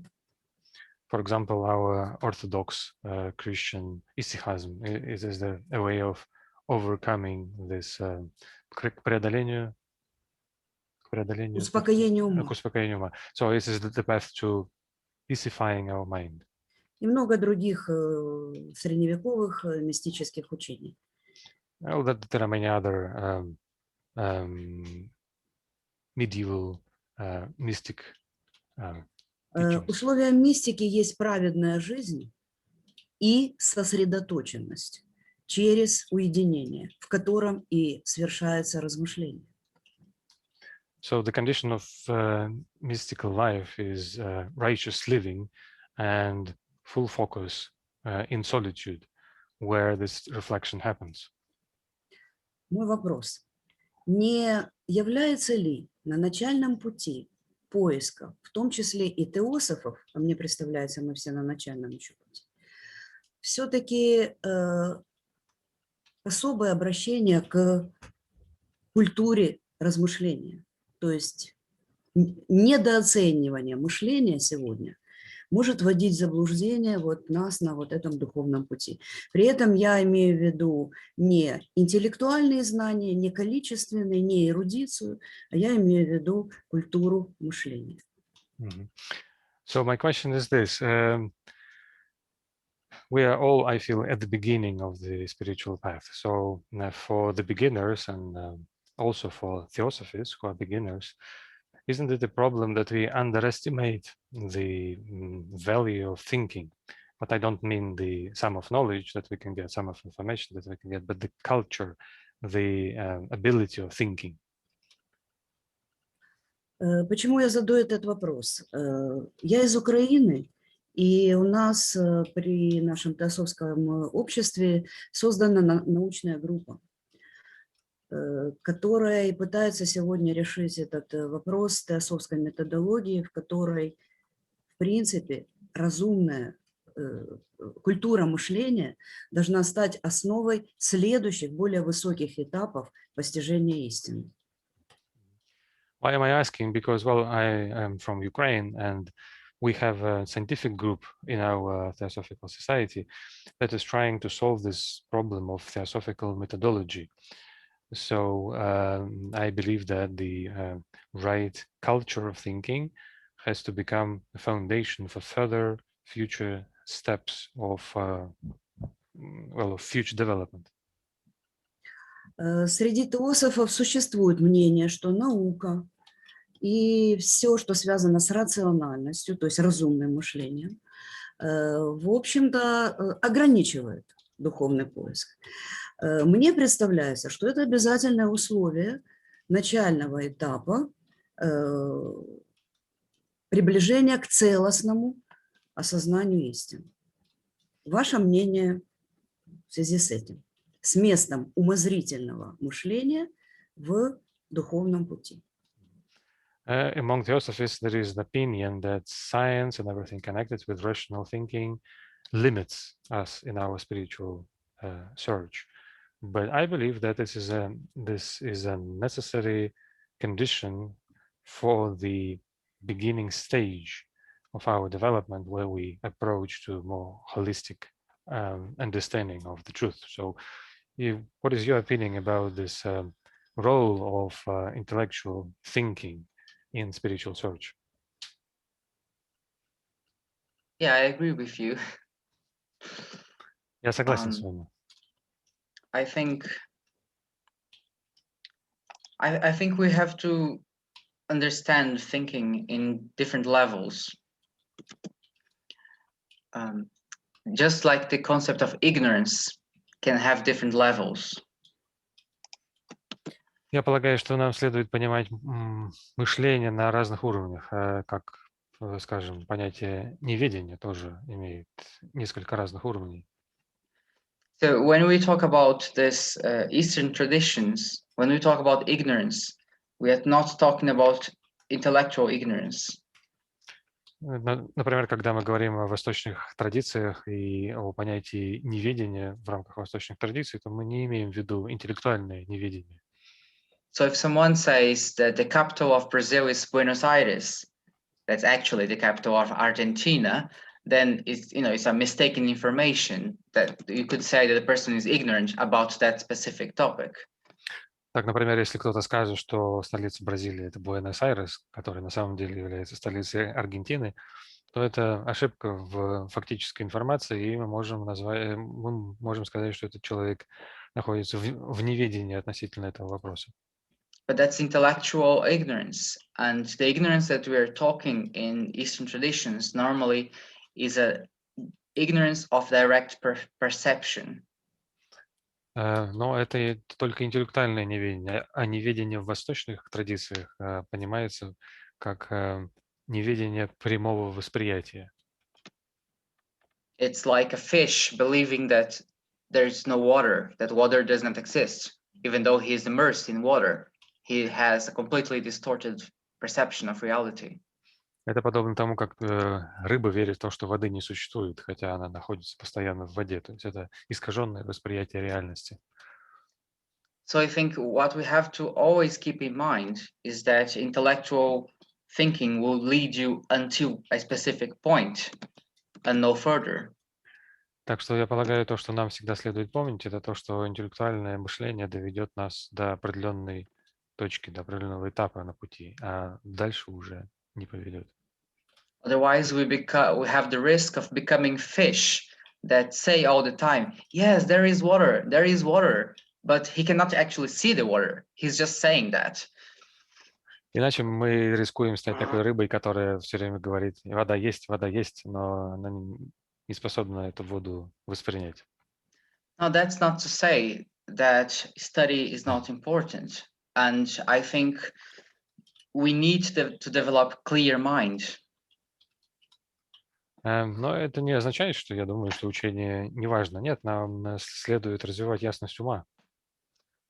So there are two aspects there. The first one is to have information and to have the clear mind. And we have to develop both. Так что здесь есть два аспекта. Нам следует обладать информацией и иметь ясный ум. И нам нужно развивать и то, и другое.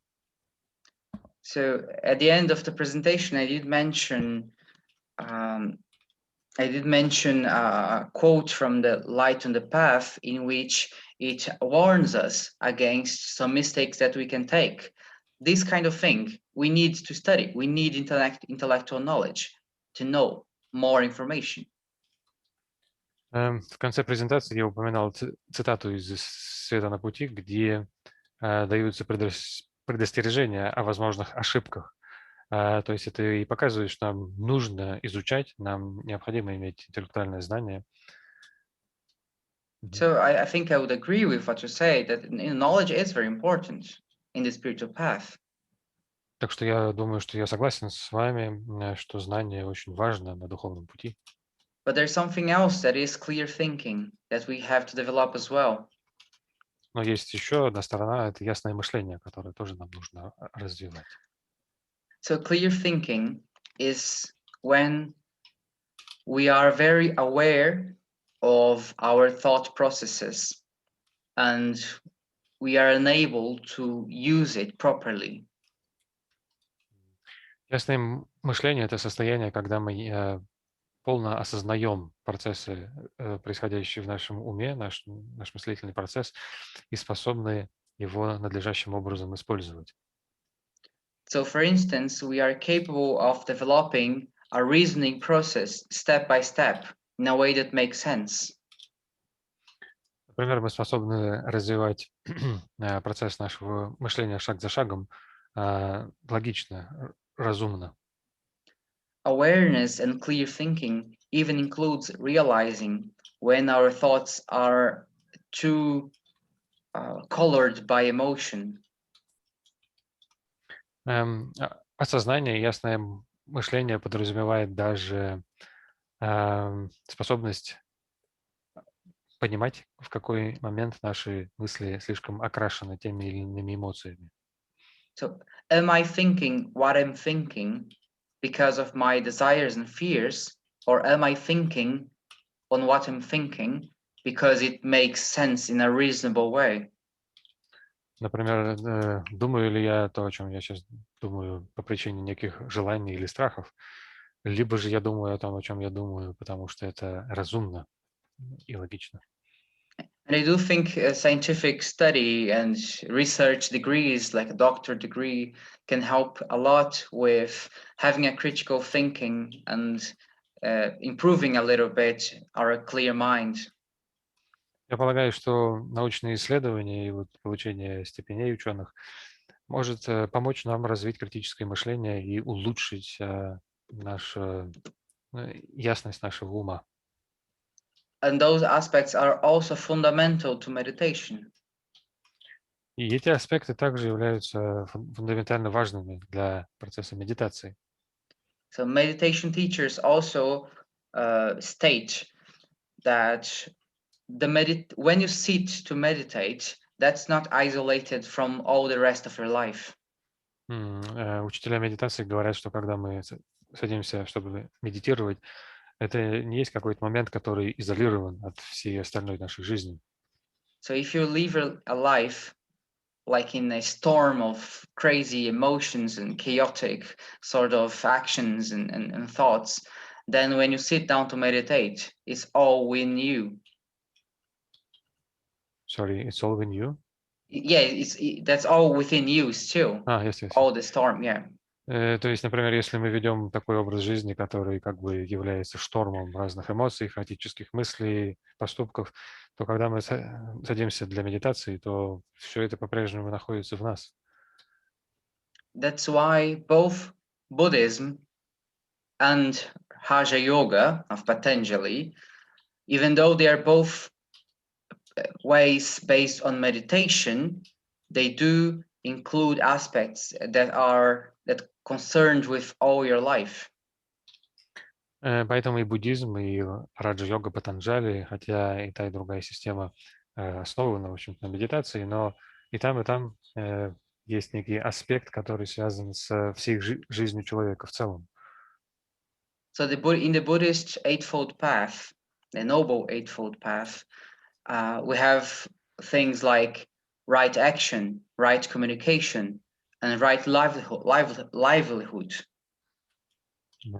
Поэтому в буддийском восьмеричном благородном пути есть такие элементы, как правильные действия, правильное общение и правильные средства зарабатывания на жизнь.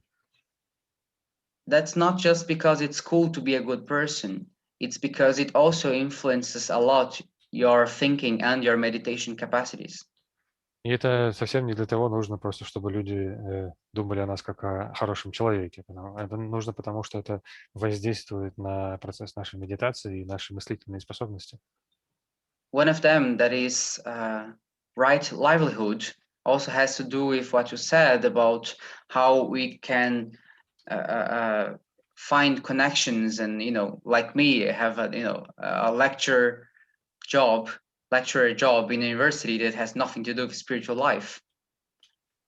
И один из этих элементов, то есть верные средства для поддержания жизни, связано с тем, что вы говорили, например, вот как моя работа лектором в университете, кажется, никак не связана с остальной моей жизнью. То есть можно найти эти связи.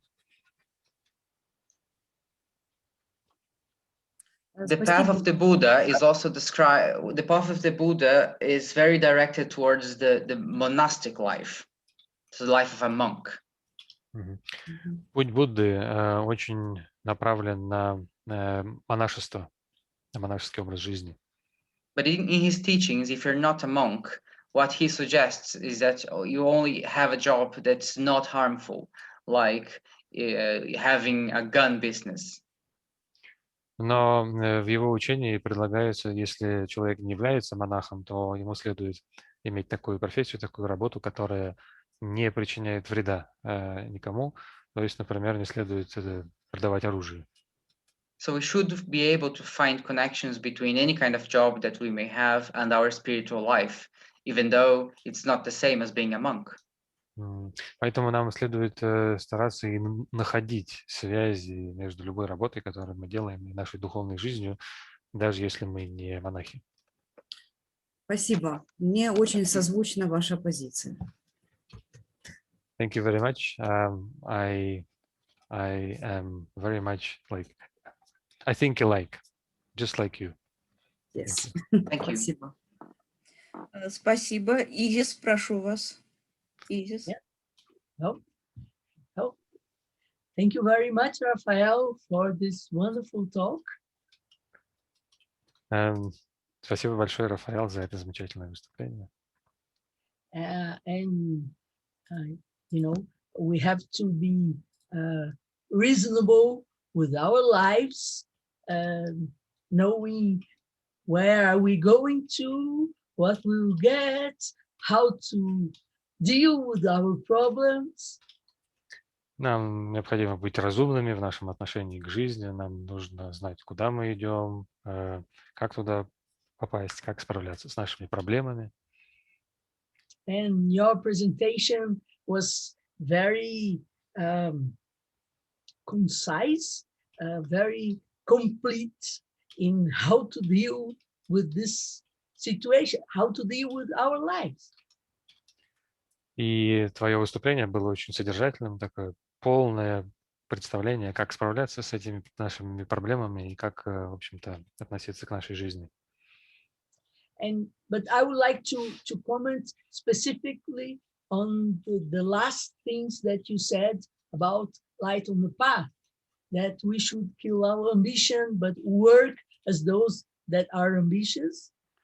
Я хотел бы особенно прокомментировать последнее, что ты говорил в цитате из «Света на пути», где говорится, что мы должны устранить наши амбиции, но работать так, как работают люди, которые амбициозны. We should kill all the desire for life, but we should be happy as those who desire life. Нам нужно устранить желание жить, но при этом быть такими же счастливыми, как те, кто живут кто хотят жить. Ну, там, немножко по-другому, да? And this thing really points out that we have to have a different motivation. В общем, все это указывает так или иначе на то, что нам необходимо обладать другой мотивацией. Because if you are ambitious, you want to be great. You want to fortify your ego. Потому что если кто-то амбициозен, то он хочет быть великим, он хочет укрепить свое эго. And that is a way out. You mean this is a problem? No, that's like Stepping going aside. aside. Yes. Yes. А это уводит нас в пути, это уводит нас в сторону. But when you work as those ambitious, because you have a different motivation, not to fortify your ego, it's completely different. Если мы усиленно трудимся, как будто бы, как трудятся амбициозные люди, потому что мы при этом обладаем иной мотивацией, не укрепляя свое эго, то это совсем другая история.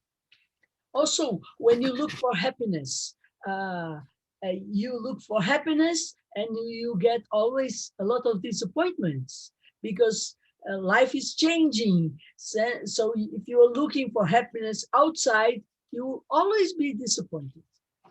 Также, если мы ищем счастье вовне нас, то мы постоянно сталкиваемся с разочарованием, потому что жизнь постоянно меняется, и мы никогда не находим того, к чему мы стремимся. But if you know that life is passing and changing, but there is a real happiness inside you, you were happy, but you were not looking outside. Но если мы знаем, что жизнь проходит и все постоянно изменяется, но внутри нас присутствует некое истинное счастье, то мы одновременно и счастливы, и не ищем источников этого счастья вовне нас. And well, my question together with my comment is, do you think meditation is the right path to change our motivation, to turn inwards so that we are able to cope with this apparent contradiction? Так что мой вопрос вместе с моим комментарием: думаешь ли ты, что медитация — это правильный путь для того, чтобы изменить нашу мотивацию, чтобы обратиться внутрь, чтобы мы могли справиться с этими противоречиями, с этими проблемами? Yeah, there's a fragment of one of the Mahatma letters that says that even the good actions of some people may be kind of poisoned by selfishness, and that sometimes the selfishness is even unconscious.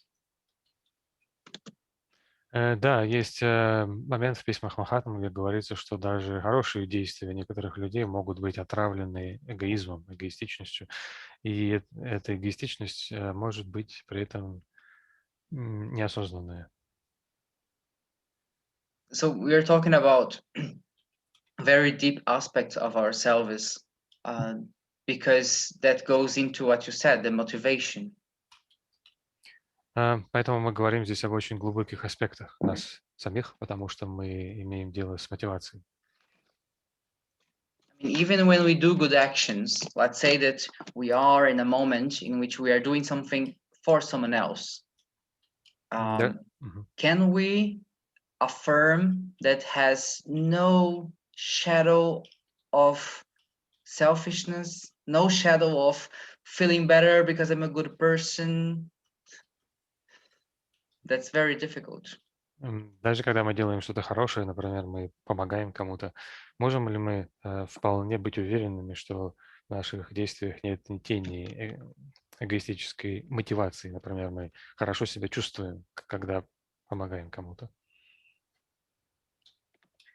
I mean, if the Mahatmas are saying that this poisonous motivation can be even unconscious, we think that we are very good, but very, very deeply, there's still this kind of seed of selfishness. Поэтому, если Махатмы говорят, что это как бы отравленная мотивация может быть бессознательной, неосознанной, то Мы можем быть уверены, что мы поступаем правильно, что мы очень хорошие люди, но очень глубоко в нас может присутствовать эта эгоистическая мотивация. So there's no easy task, is it? It's very challenging, and but I think the first step is developing awareness of that. Поэтому это совсем нелегкая задача, не так ли? Я полагаю, что это серьезный вызов.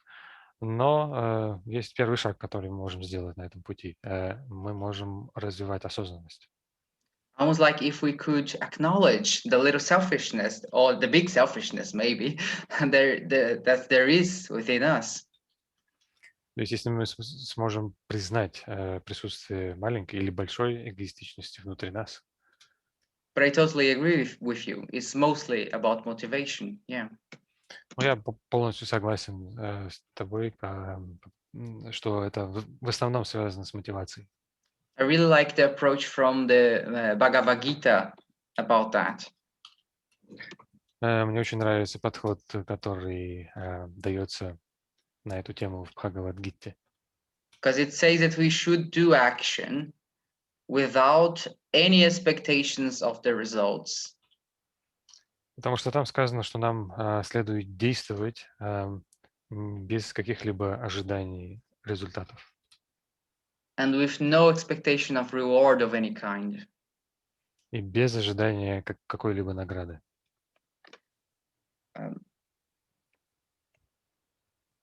It's called niskama karma. So the action without desire. Это называется нишкама карма, то есть действие без желания.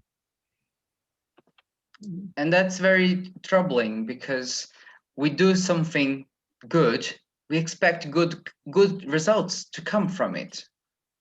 И это очень как бы трудный момент, да, такой озадачивающий, потому что когда мы делаем какое-то хорошее действие, мы ожидаем, что из этого произойдет какое-то хорошее следствие. But even this expectation that's very innocent and very just wants the good for everyone, even this expectation is a little poison on our actions. Но даже само это ожидание, которое, в общем-то, очень невинно, как бы, просто мы желаем добра всем, но даже в этом присутствует некий маленький яд. But if it was an easy task, then we would not say Mahatmas, the great souls. Но если бы это было простой задачей, то мы бы не звали великих существ Махатмами, великими душами. Thank you for the question and for the invitation. Спасибо большое за вопрос и за приглашение. Спасибо большое, дорогие друзья. Вопросы? Святослав, нет ли у тебя своего вопроса? А то мы тебя забываем спросить. Спасибо большое, да. Пожалуй, я спрошу, да. Well, I have a question, Рафаэль. What is the meditation that you practice? And maybe if you have several practices, which one do you find effective for you? Could you share, please? Because it's a practical thing that we may use to our advantage, to our benefit. You know? Я спросил Рафаэла, какую медитацию он практикует, и если есть какие-то несколько вариантов, какой он находит особо эффективный, потому что это то, что мы могли бы, может быть, применить к себе и использовать для пользы нашего развития. Well, at the time, I am coordinating a study group on meditation, a weekly study group that ISIS is also part of. ISIS or ISIS, I don't know, ISIS or ISIS, I don't know. В данный момент я провожу занятия по медитации в группе раз в неделю, и Изис тоже их посещает. So inspired by this study group, recently I've been back to the basics. So I've been practicing mindfulness of breathing, counting my breathing. И как бы вдохновленный этой работой с моей группой я обратился недавно к основам. То есть я занимаюсь осознанным дыханием, считаю вдохи и выдохи.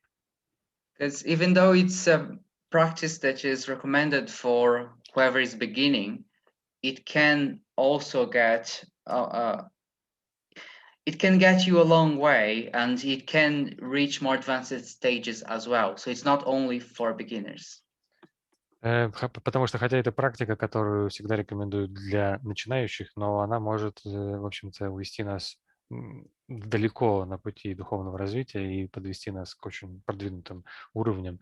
То есть это практика, которая хороша совсем не только для начинающих. Because one of the objectives that you may have in meditation is to reach what we call dhyana. That's a very deep absorbed state. Да, потому что одна из целей, которую мы можем ставить перед собой, это достичь дхьяны, то есть такого очень глубокого состояния медитации с поглощением. And the mindfulness of breathing is a good technique for that. И осознанность дыхания – это хорошая техника, которая помогает нам с этим. It's also suggested by meditation teachers that you try to keep discipline in the same technique for a while.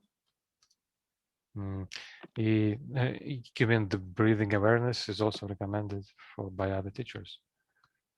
Can you repeat, please? No, sorry. The meditation teachers recommend that you stay for a long time in the same meditation technique. Yeah. И учителя медитации также рекомендуют, что мы продолжаем практиковать один вид медитации долгое время. Because if we try one different technique every day, then we can never develop in that particular technique. So it's better to remain for a long time the same. Потому что если мы каждый день пробуем что-то новое, то мы не сможем продвинуться в развитии одной практики, поэтому нужно долго практиковать что-то одно. Of course, in the beginning, you can try out different things and experiment and try to understand what works better for you. But once you realize that, focus on the same meditation technique for a while. Конечно, вначале мы можем попробовать разные виды медитации и посмотреть, что для нас лучше работает. Но потом, выбрав что-то одно, что нам особенно подходит, мы должны как-то вот стараться сосредоточиться и долгое время практиковать одну технику. But if I were to say the meditation techniques that brought me the most intense meditation experiences, I would describe two previous experiences that I had. Но если говорить о практике медитации, которые принесли мне особенно такой интенсивный, особенно сильный медитативный опыт, то я бы хотел сказать о двух вещах. I find meditation on impermanence very powerful, and it really decreases your levels of fear or hatred or everything to me, everything that's bad. Я бы хотел сказать о медитации на непостоянство. Это очень мощная практика, которая способна уменьшить уровни страха, уровни ненависти, которые ты испытываешь. В общем, все плохое, что в тебе есть. It can be a bit frightening in the beginning, the meditation on impermanence. Вначале эта практика может вызывать некий страх человека. If we think intellectually, you know, everything changes, we are going to die, our mother is going to die. It's all kind of easy to understand intellectually, right? Если мы будем просто интеллектуально думать так об этом, все меняется, мы умрем, наша мама умрет и так далее. Да, интеллектуально это все очень просто понять. But as you go deeper and deeper in that experience in meditation, you begin to actually feel impermanence, not only understand the permanence with your mind. And that can be a bit frightening, but at the same time, it's very liberating. Но если мы глубже идем в этом опыте, мы начинаем не просто интеллектуально понимать что-то, но чувствовать постоянство. И это может быть, особенно поначалу, несколько пугающим. Но в то же время это очень эффективно. And the other meditation series that I really liked when I was making meditation on the light on the path, the little book. А другая медитация, или, так сказать, серия практик, которую я делал, это когда я использовал маленькую книжку «Свет на пути». The first time that I read this little book, I found it horrible when they threw it away. Первый раз, когда я читал эту книгу, я подумал, что она какая-то ужасная, и отбросил ее. But once I read commentaries on that, I began to realize better what it means, and I decided to make meditation on that. Но когда я прочитал комментарии к этой книге, я начал лучше понимать, о чем она, и стал тогда практиковать медитацию.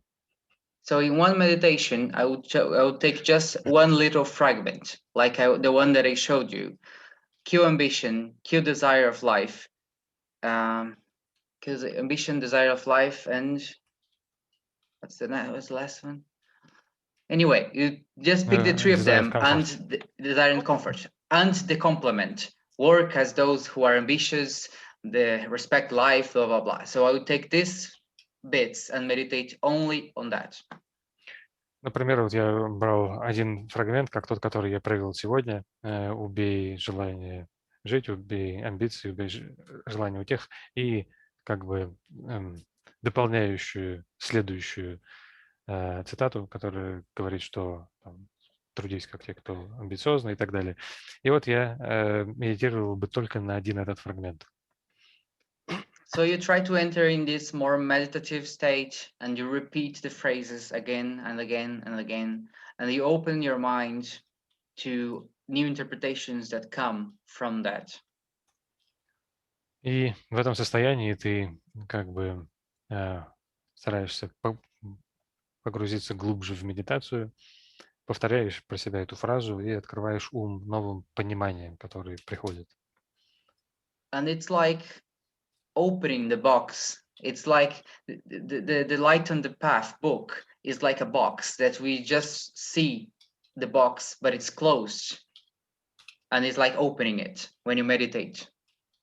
Это похоже на как бы открывание коробочки, то есть это книга, например, «Свет на пути», похожа на коробку, которая закрыта. Если мы смотрим снаружи, то мы видим только коробку, но в процессе медитации мы ее приоткрываем и уже видим, что внутри. So meditation is the key to really understand the sacred texts and to allow them to transform you.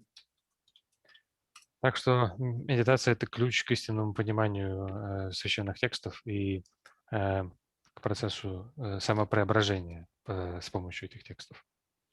So these two techniques were two of the ones that I really liked in former experience.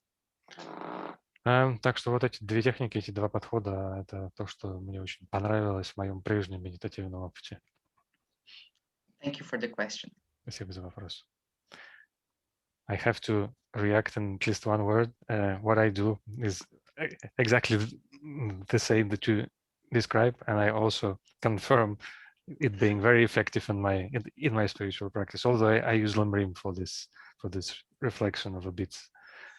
Я сказал, что должен обязательно как-то вот прореагировать, потому что то, что Рафаэль описал, я делаю то же самое. И тоже подтверждаю эффективность этого в моей духовной практике. Спасибо большое, присоединяюсь к вам. И я услышала подтверждение своей духовной практики, и думаю, что многие из слушателей также. Есть ли еще вопросы? И если вопросов нет, мы, наверное, вопросы.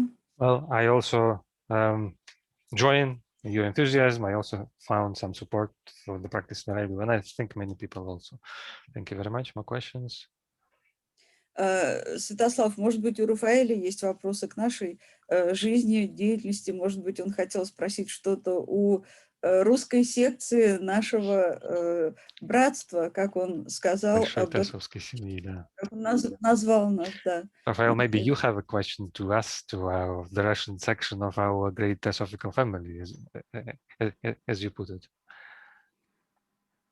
Well, Ritva wants to ask a question. Ritva хочет задать вопрос. Thank you very much, Raphael. I want to ask a very detailed, but when you told parameters, 6 parameters, you said energy, but I have used usually diligent, and usually we used joyful diligence. I think so. We have energy, but how we use this energy, we need this diligence. And when is this said something, or how important meditation if we cultivate in self. I think so because we are walking karma. What kind we thought, what we feel, what we do, because we have habit. So many lives before, we had just that kind. And if awareness all times and can use good motivation, we have concentrate meditation or in daily life also all times. But because we don't know, because we don't see, we have to take peaceful time, meditation. And when somebody asks, right, what is right way, beginning and so on, you told also, it's very important. And I think so now, I am old. If we can sit peaceful, this is first, our body. If I concentrate our thoughts, example, one point, it's a thought, our mind, what we feel. And after that, how we speak, it's a three very important things. But this only one question. I have so lot. Usually I stop now. But thank you very much, all friends, and it's very lovely morning. Thank you very much. I will translate. Так, в общем, большое спасибо Рафаэлу. Я хочу спросить, когда он говорил про парамиты, он говорил, что он использовал слово «энергия», но я обычно привыкла к использованию термина «тщательность», «diligence». Я полагаю, что энергия, в общем, у нас есть, но как мы ее используем, чтобы ее правильно использовать, нам нужна вот эта тщательность или внимательность.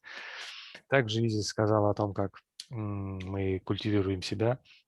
Я полагаю, что это связано с кармой, потому что все, что мы чувствуем, что мы делаем, что мы говорим, это привычка, которая, в общем-то, уже много-много воплощений мы ее продолжаем.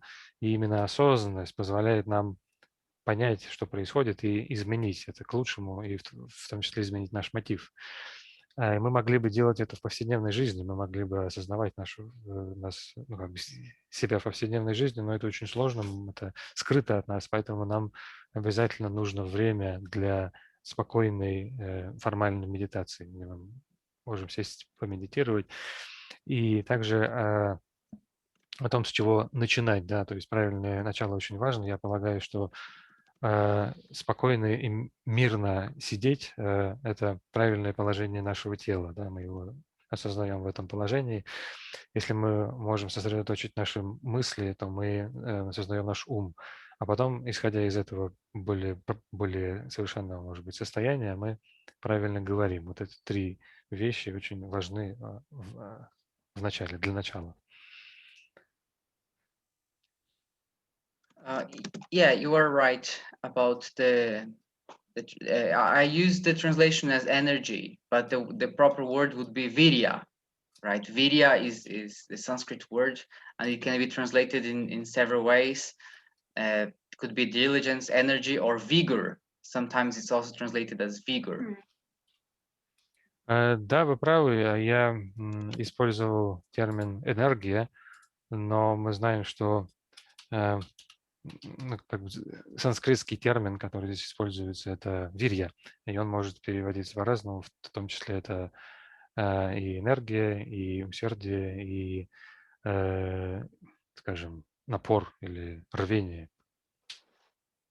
I didn't want to fill the presentation with too much Sanskrit, but the whole idea of virya is this more active energy that we need to have that should be balanced with kshanti, that is more like an openness and sensitiveness and patience. That's normally translated as patience. Ну, в общем, я не хотел слишком много санскрита вставлять в мою презентацию, но это парамита говорит нам о необходимости более активной энергии, которая при этом должна быть уравновешена кшанти, то есть терпением, таким спокойствием, равновесием. Кшанти обычно переводится как терпение. So you are right. Energy does not say it all. It was just a simplification. Так что да, вы правы, термин «энергия» не передает всего этого смысла, это некое упрощение. And if you can make all joyful, if you can devotion and we are happy when we can be diligence. I think so. И если мы можем приложить сюда еще преданность, то мы можем стать более счастливыми с помощью этой энергии или этого усердия.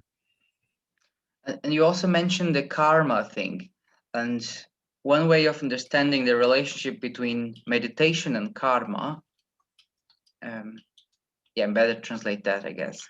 Также вы упоминали карму, и один из способов, как можно понять отношения между кармой и медитацией, is that everything that we do or think creates a mark on us. That's called samskaras in Sanskrit. То есть можно это посмотреть так, что все, что мы делаем или думаем, создает на нас некий отпечаток, и это на санскрите называется самскара. So if you do something once, it can create a very soft mark on us. Если мы что-то сделали только однажды, то это оставляет на нас очень мягкую, очень слабую отметку. But if you do something several times, just like a field of grass, that someone always take the same path, it creates kind of a path in the grass. Но если мы делаем это постоянно, то это подобно тому, как вот есть поле травы, и кто-то постоянно ходит по нему, по одному и тому же маршруту, и тогда на этом поле создается тропинка. So we become very conditioned by our previous actions. И тогда мы становимся очень обусловленными нашими предыдущими действиями. When our mind or our whole being wants to take an action, the obvious way is the way that's already formed in the grass. So we just go in the way that's already formed.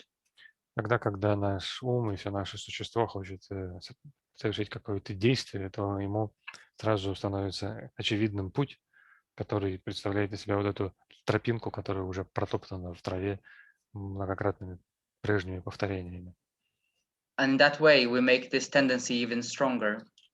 И таким образом мы все дальше и дальше усиливаем эту тенденцию. So that's one way of understanding karma. Every action that we do have consequences on us. It marks us somehow and creates tendencies. Так что это один из способов, как можно рассматривать карму. Каждое наше действие оставляет на нас отпечаток, и таким образом мы становимся обусловленными нашими поступками. And sometimes our minds and our whole being becomes a bit rigid. It's very difficult to change these patterns, especially mind patterns. И иногда наш ум и все наше существо как бы закостеневает, и становится очень трудно изменить эти шаблоны поведения, особенно шаблоны ума. What we do with meditation is like we soften our mind a little bit and we model. It's kind of open to be modeled by us when we meditate deeply. И что мы делаем в медитации? Мы как бы смягчаем наш ум и формируем его. Он становится для нас, мы оказываемся в состоянии, когда мы способны его формировать.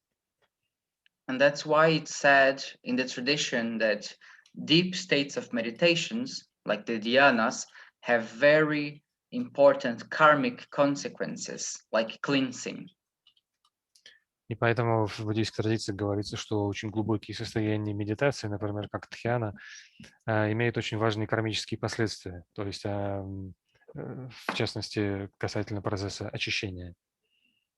Because it's like opening your mind and manipulating your consciousness directly. Мы как бы раскрываем наш ум и непосредственно воздействуем на наше сознание. So it's said that meditation have very, very positive karmic consequences. So it's... Поэтому говорится, что медитация имеет очень-очень положительные кармические последствия. Thank you for the question. Спасибо за вопрос.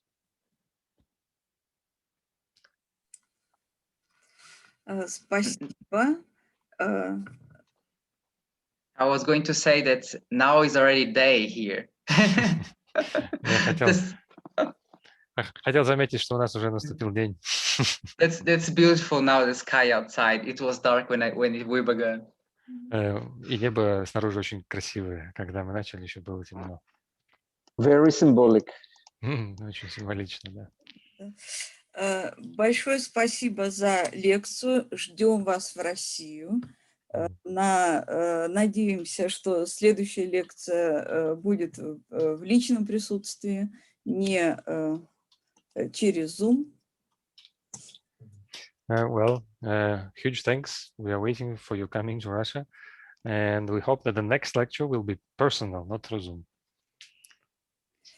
И если вопросов больше нет, благодарность лектору и прекрасного нового дня. Спасибо. If there are no more questions, then thank you again, Рафаэль, and we wish everyone a beautiful day. I'd love to go to Russia. I'm very glad for the invitation. And I just wanted to clarify. So you said it would be better, a more personal talk, you said, like more from my own life, or No. The meaning is that you come to Russia and speak to us like I see, offline, not in Zoom. A lecture in person, yes. That would be absolutely amazing. Thank you. I'd love that. Рафаэль говорит, что очень хотел бы приехать и будет очень счастлив выступить офлайн, в реальной жизни. Спасибо большое. Thank you. Всего доброго. До свидания. Thank you very much. Bye-bye.